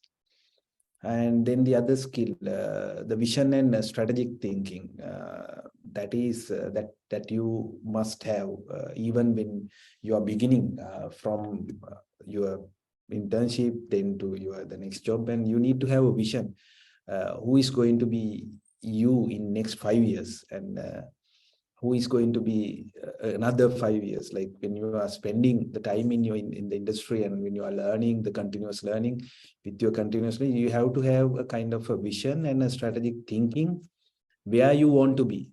And like, for example, when I was joining as an internship, I had a couple of role models in my organization at the time, and then I want to become like a person like that, and then I want to grab the skills I want, and so with that vision, I was driving my journey, and achievements I made. Okay, I will have this thing in this time period, so that will give you the right direction and identify the market opportunities, and then it will train you how to formulate the strategies. Like even when you deliver something, you need to have a vision with you.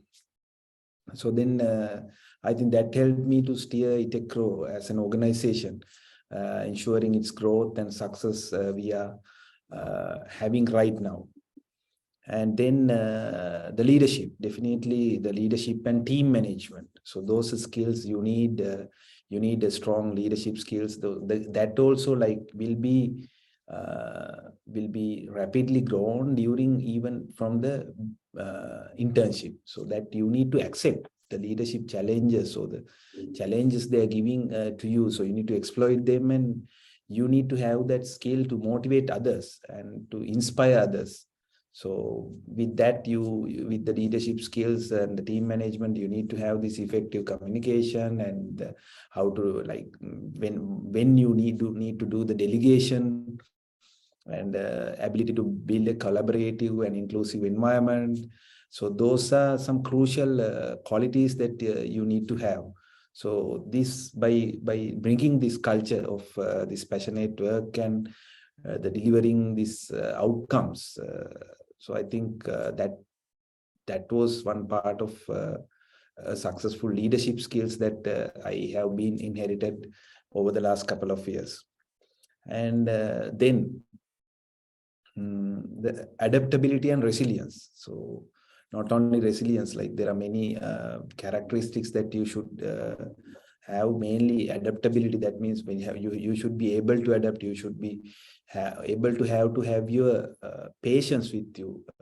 Then the commitment, hard work, all this with you, and you need to have the right resilience. Like, because this computing industry is dynamic and it's constantly evolving. The external environment is evolving, not evolving at the same time, it is changing time to time.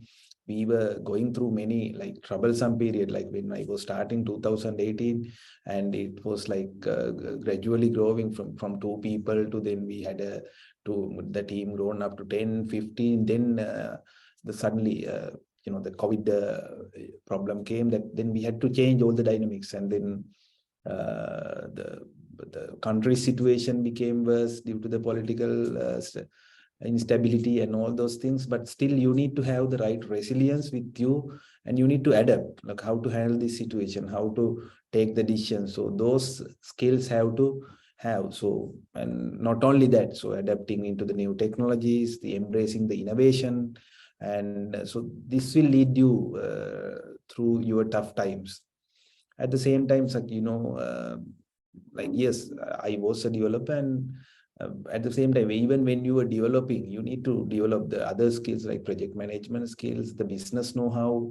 So you need to read these things, learn these things, and you need to observe how your current organization is doing these practices. Like whenever you have a time to chat with your seniors, your managers, then you need to see and observe and speak with them what's happening and how these things. You need to observe how these our organization is doing the marketing, how they are, like, these observations will lead you to get the right business acumen. So I think that is essential for your decision making and driving the growth. And the other thing is communication skills. As always, like, I think Chandana and Jude, Helene always spoke about these communication skills, the empathy, relationship building, and you need to have the sense of humor as well together with all these skills. Like, you need to be able to, like, even with the hardest situation, like those skills were not with me. Even I was beginning as a kind of this initiating organization, but when the time passes, okay, you realize, okay, what are the things that now, if someone comes me and if customer calls me and blames me, okay, there's a problem, and if someone, like, you need to have that sense of humor to laugh at it, and, like, internally, like in your mind, that to accept it. And otherwise you can tell hundreds of reasons why it happened and all, but if you can think back and with a sense of humor and with a smile and to face that situation, oh my God, I did it in a way that I should not have done. So that is, I think, essential. So effective communication skills, so that you need to be able to convey your ideas to your team, and you need to be able to motivate your team, and you need to build a relationship with clients and the other stakeholders and industry professionals. You need to grow up your network, not only with your industry. Like, you can have your all, like in your college, you might have all boys association, past pupils association, all girls association, or else the Lions Club or the BNI chapters. Like, wherever you should, like, if there is any opportunity to exploit, you should go there and build a network. Then that network and the relationships will help you to take forward your journey. So I think that gave me a good opportunity, or the right experience to build the client relationships and to attract the new business opportunities, and kind of a positive reputation for ITECRO. And on the other hand, continuous learning and innovation. So that is also a crucial factor. Like, I haven't given up my learning since from the beginning. Like, I would say I was, whenever I want to learn some area, I was searching for whether is there any professional certification available for this. So then I know that they cover a particular set of boundaries, okay, the knowledge areas. And then it gives me a self-satisfaction as well, like when I learn them and practically see them how it's happening. Like, for example, when I was a programmer, I did SCJP, SCWCD, SCBCD, SCMAD, the Sun certifications. And then when after a couple of years, I realized, okay, now I need to lead the team and I need to manage the projects. Then I need the Certified Scrum Master, CSM, CSPO, then PMI ACP, PMP. So then, like, I was comfortable on those areas. Then I did the ITIL. Then when I felt that, okay, now it is like I'm going to these discussions with some of the customers, the IT departments are participating. Now, if I remember, it was 2021, like, I realized, okay, I need to answer perfectly for these questions they asked. Like, and my weak area was at the time was the cloud knowledge, and also I decided, okay, I will learn this, and I went through the AWS Certified Solutions Architect Associate exam. So that helped me to get the confidence and confidently answer those questions and to communicate with them. So even though I'm not closely working with all this DevOps stuff, but I have that kind that continuous learning. I would say the appetite for it, and then that gives. So then at the right time, you need to seek those learning opportunities. So that will helps you to embrace the innovation as well. So I think that helped me a lot. And then ethical conduct and integrity, like, you need to have your reputation well. Like, meaning if you are having some, like, okay, customers, like, if a supplier might come to you and say, okay, so if you are purchasing from me, and I will change the invoice like this, and you have this, you should be able to say, no, I'm not a person like that. You should make sure that you should maintain your integrity and ethical conduct. Then everyone will realize, okay, the like talking into this person is not going to work like that. So then they will talk to you, like, everyone will reach to you honestly, as well as then you can sleep peacefully as well if you don't do anything. So my mantra is, good things happen to good people. So you need to make sure ethical conduct and integrity have to be maintained throughout your journey with everyone. So I think those are the skills that helped me to become who I am today. Yeah. Thank you very much, Sean. So that was quite challenging journey and also an inspiring story to listen. So I think it was really and quite a good example for all of you. So you can also learn a lot from these experts and have your own vision where you want to go and work towards it. So that's the ultimate thing that everybody here, all the experts are like stressing. So now we have come to the end of a very successful discussion, and before we wind up, I would like to have a final word, a common question from all the panelists. So that is from your experience, from your specific field, or maybe generally, what are the advices that you have to give for the fresh graduates or the interns who are stepping into the industry? So let's take about 2 minutes each and try to give kind of an advice that you would like to share with all our participants today. So I would like to first move on to Shamara. Okay. So once again, yeah. So there are many advices that I can give, but to finish it shortly, you need to set clear goals. Like as I told you, you need to clear goals, have your set of clear goals when you enter into an internship. Okay, within these 6 months of period, I'm going to get these things done. I need to fill these gaps. And your career goals, objectives you need to set, and then you need to identify what skills you want to learn, what type of projects you want. Sometimes you won't get the type of project you would like, but you need to make sure the right knowledge you want to gain. So this will help you to definitely focus your efforts and make the most of opportunities available to you. And then you need to be very proactive and you need to take initiatives. I think this Jude also explained about this. You need to take the initiatives to seek out the additional tasks like projects or learning opportunities beyond your assigned responsibilities. Like otherwise you just go complete and you just keep silent yourself, and rather than okay, what else, where is there any way that you can help to your project team, like even with anything. Okay, so you need to show enthusiasm to your team, to your mentor, and you need to ask questions, and you need to offer assistance to others whenever possible. So that will demonstrate your eagerness to learn and contribute. So it can lead more meaningful experiences. Okay.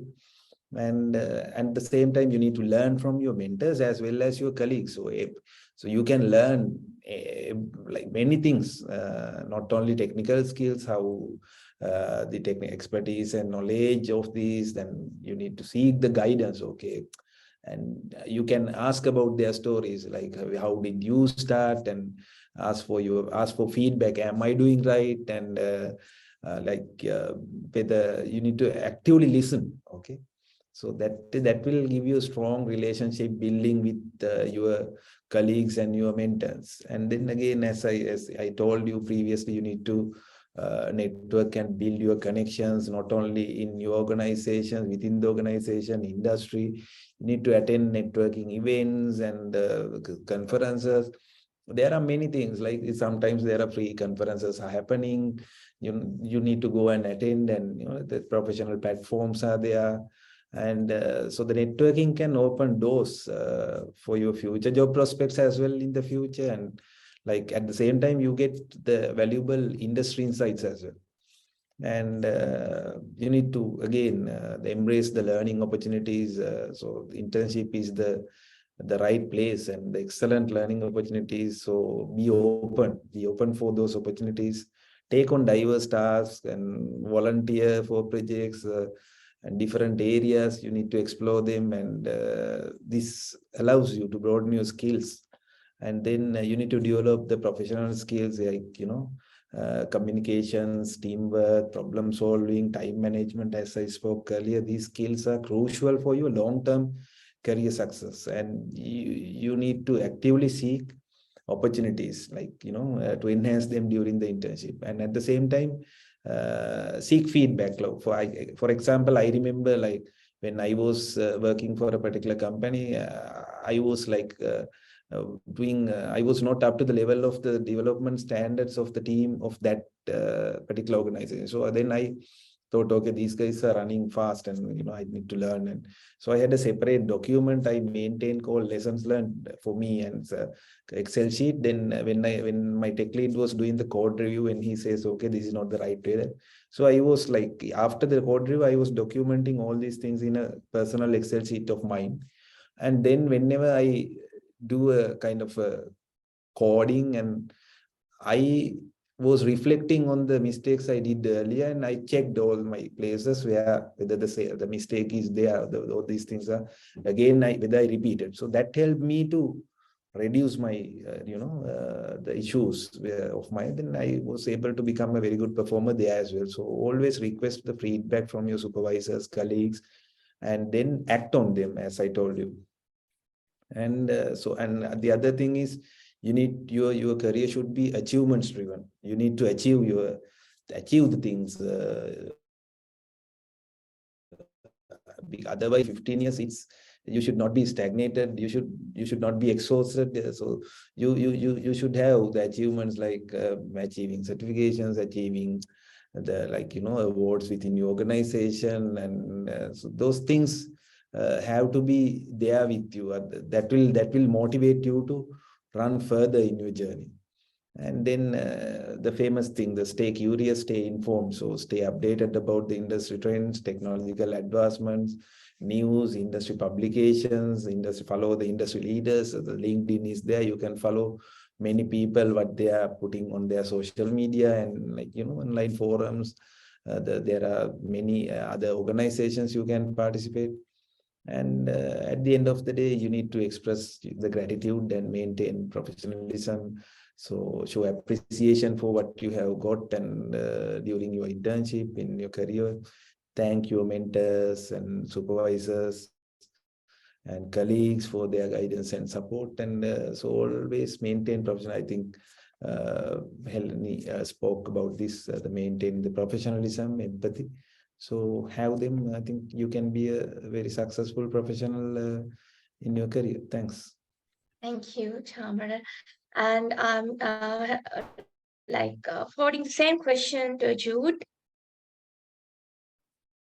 Yes, Varnika. So actually, Chamara covered most of the item that we should give the fresh graduates when they enter in the industry. But in addition to that, there are a couple of aspects that I actually have seen here with the most people going to the industry, right? So I will share my insights on that. So what I need to tell you is, even Chamara, in his thoughts, he mentioned that you need to always stay updated with the industry trends, right? Because this IT industry is something that evolve rapidly, and you need to stay informed about the latest trends, technologies, and investment related to your field, right? So read industry publications, follow through leaders, and engage in professional communities to stay ahead of the curve. Because at the companies, when they try to compare you with the other candidates that they are getting, right? So if you are updated, you will have a good chance of getting recruited in a particular company.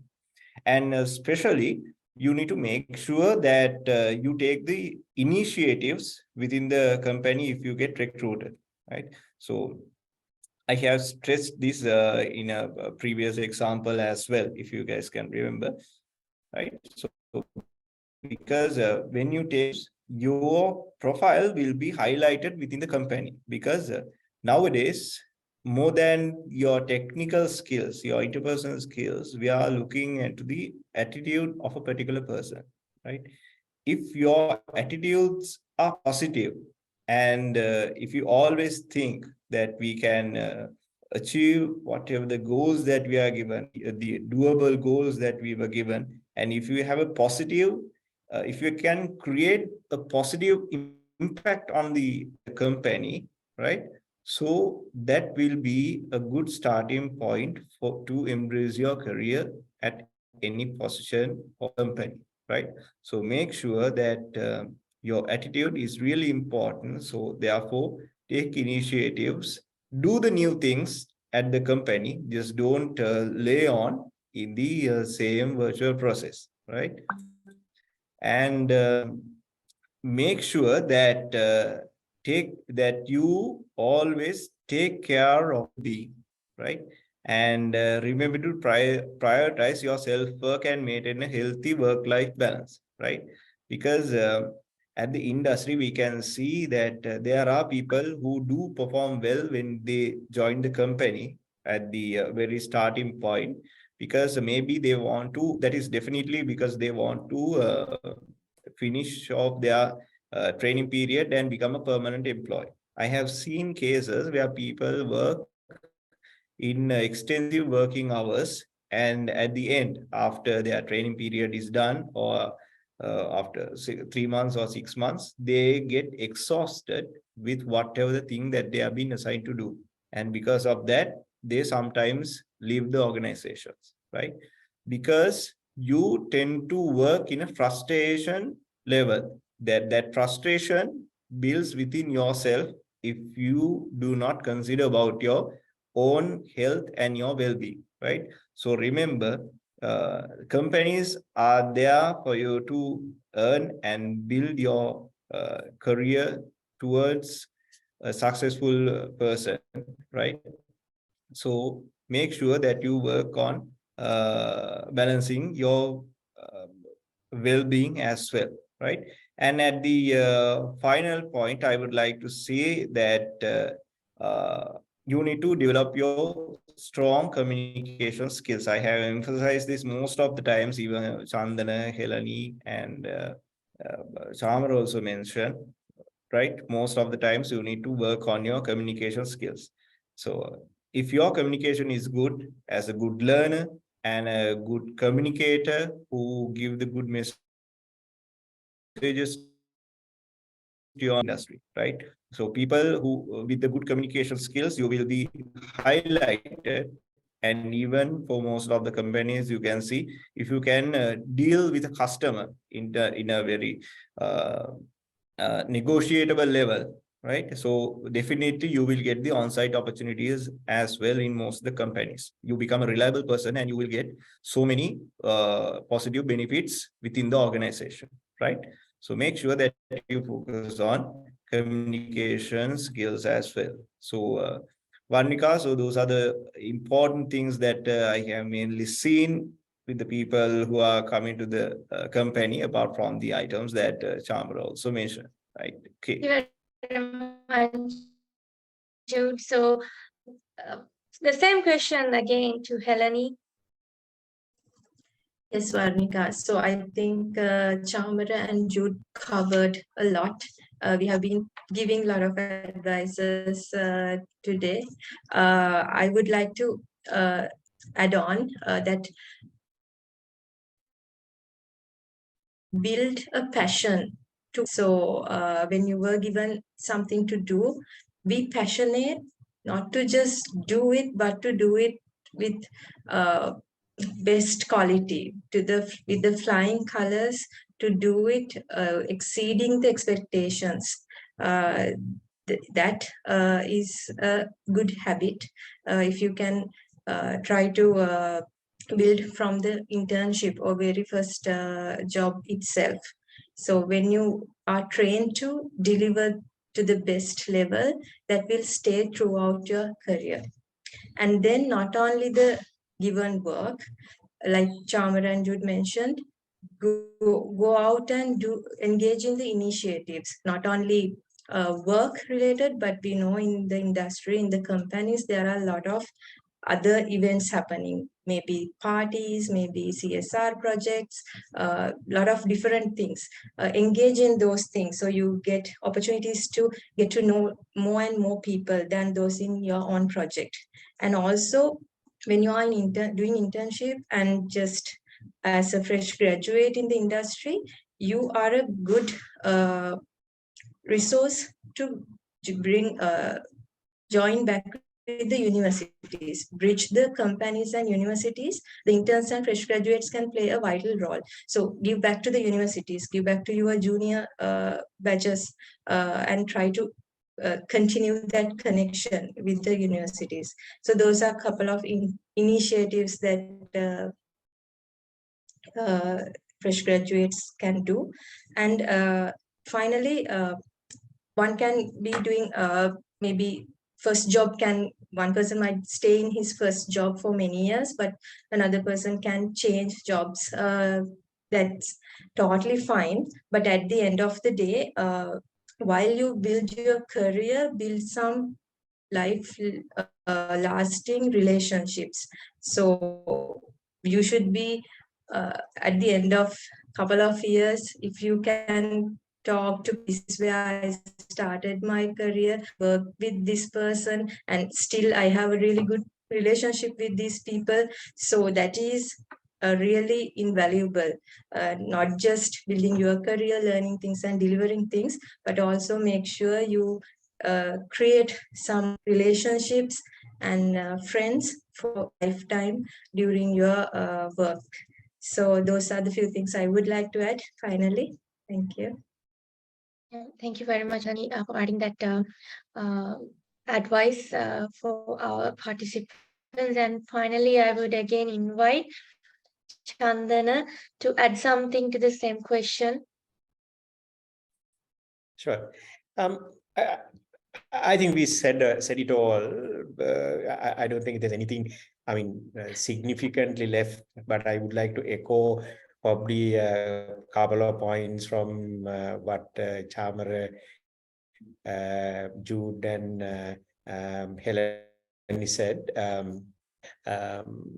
When somebody is joining the industry, it's more like in my opinion, trial and error. So, we need the openness and, hear what, the says. So, this is like taking a new product to the market, right? So, when we develop new products, we always say MVP, a minimum viable product, take it to the market, see how the market behaves, and then shape up the product based on what the market says, right? For somebody's career, you can say think the same thing, rather being rigid, and fixed-minded, be open-minded. Go to the industry, give you 100%. See what the industry is responding to. Hear what the senior people, your reporting managers, supervisors say. And based on that, you can shape up the career. And, it could be going on the same path, looking at a different path, even in opportunities, you can really kind of, see what opportunities really fitting in. So that's first point. I think, this came up with in multiple instances. The second one is, industry is not about, as I think it was also repeated, just working, right? So networking, having fun, engage, so build a relationship. So ultimately, as we kind of look back, we always enjoy those times that we kind of, celebrated things together, went through hardships together, etc., etc. So, engage with people, try to kind of, even in difficult situations, see what situational leadership roles that you could play, kind of give that 100%. As a last point to highlight, have a big dream. And this is something I kind of take up with a lot of my, sessions. I used to play a role for when I worked for one of my previous employers. I used to lead teams in Chennai, Hyderabad, and Colombo. So I actually used to recruit people, fresh graduates in all three locations. So when I used to ask this question, what do you want to do in your life? Or what do you want to really what's your big dream? Usually our culture is such, we basically give a very mediocre question. I want to be the best engineer. I mean, I want to be we think being very modest is really probably the best way to go. And you ask the same question from a fresh graduate in Chennai, right away. 3 years industry, 5 years industry. I want to start my own thing. Or I want to be like the big boss. I mean, it doesn't really matter whether you're really want to do it. But if you at least think that in 5 years you can be the big boss, say it, right? Because leaders recognize that. So, and it's very important to have that dream, big vision, right? And then drive towards that big vision. I'm not saying that put your life behind a rat race and always stressed with really becoming the big boss, right? But at the same time, have a big dream, and whenever the opportunities are there, then you will see how you can really utilize them to get to, at least if not in 5 years, it might be 10 years or 15 years. Whenever you could do that, you can do that. I think those are probably the 3 closing remarks I can leave with the team. And certainly I enjoyed the conversation. I mean, this is a very informative and an inspiring, discussion. And I hope the team enjoyed that too. Thank you so much. Thank you very much, Chandana. And so we have come to the end of this very informative and insightful discussion. So it's actually it has been like very it's been about more than 2 hours, but I think the facts that we have learned and heard, I think the time was not like I didn't feel the 2 hours are passing by. So thank you very much. So I would like to thank all our expert panel today for joining us with this panel discussion, especially to support our young professionals who are stepping into the industry to know their industries really well. So, so let me take this opportunity to thank Chamara Danusha Javid, Managing Director at ITERO, ITECRO, sorry for the mispronunciation, and Jude Shailan Vijayasekara, Tech Ops Lead at Cogen International, and Heleni Vaniarachi, Head of Project Management Department at SimCentric, and Chandana Ranasinghe, the Founder and Chief Executive Officer at Accenture Incorporation. So thank you very much, all of you. And I think there's a lot that the graduates can take home today. So thank you very much, and signing off. And Tashini, over to you. Thank you very much, Ms. Varnika Hipola. I think we stayed around 2 hours for this panel discussion. So I think even myself, I'm just an intern for and just I'm hopefully a graduate on next year. Even myself, I took so many things to my career growth and my professional life. So I think I really thankful for our distinguished panelists to dedicate your time and to put your valuable thoughts in these 2 hours. So, ladies and gentlemen, as we approach the conclusion of this insightful panel discussion, so I would like to take a moment to express our deepest appreciation to our esteemed panelists and all of you for being a part of this engaging session. So please accept our token of appreciation for all the panelists and our very own chairperson of IEEE Young Professional Sri Lanka chapter, Ms. Varnika Hipola. And now we are going to wrap up our session. For that, I would like to invite to give the word of thanks to Vice Chairperson of this TED Pro 6.0, Ravindu Arachige, to deliver the word of thanks.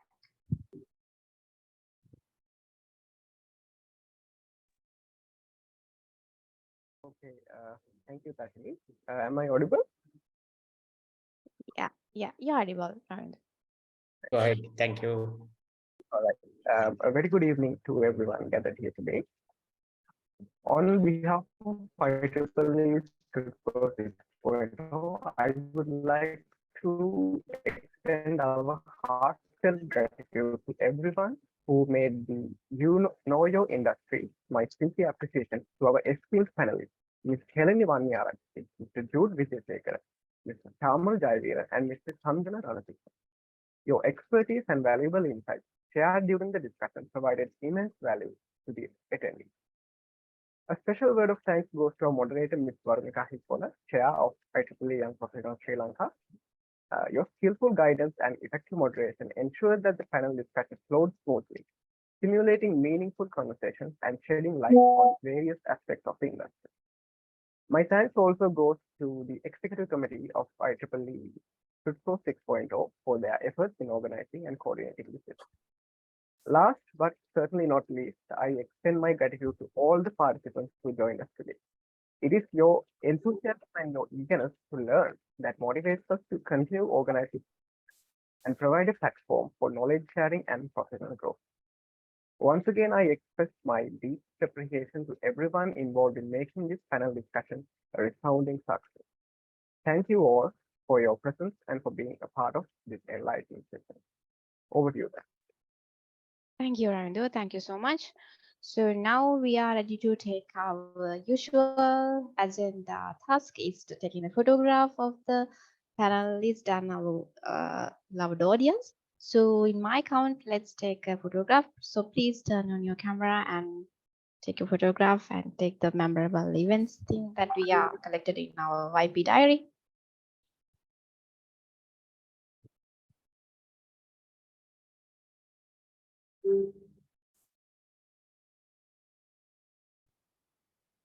All right, I think is that time enough? I think we have, yes. All right, Tevindu, I think you're ready to get the picture. On my count, 3, 2, 1.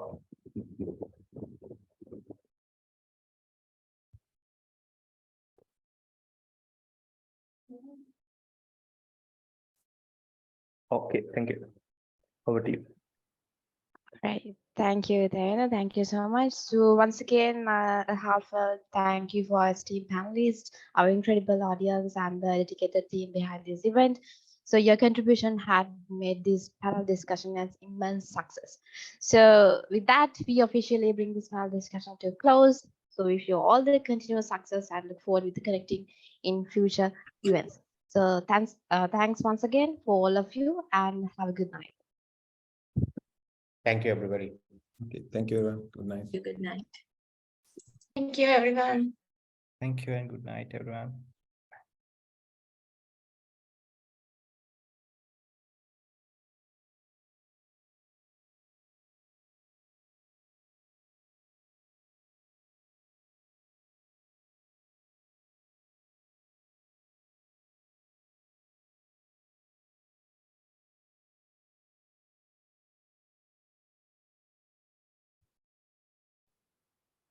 Avindu, what happened to your hair? I got bald. Ball තමා හිටේ දැන්නම ටිකක් වෙලා. What the? You get polished? කට්ටින්නට. Yeah, it's and attire fine.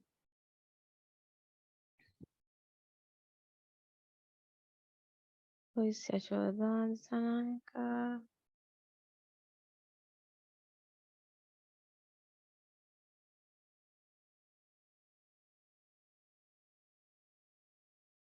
Who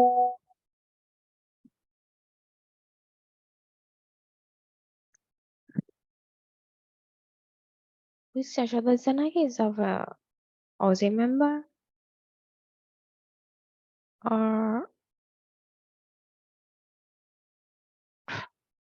I don't think. Oh. she left. Hey, let ඊලෙක්න me මම remove කළා.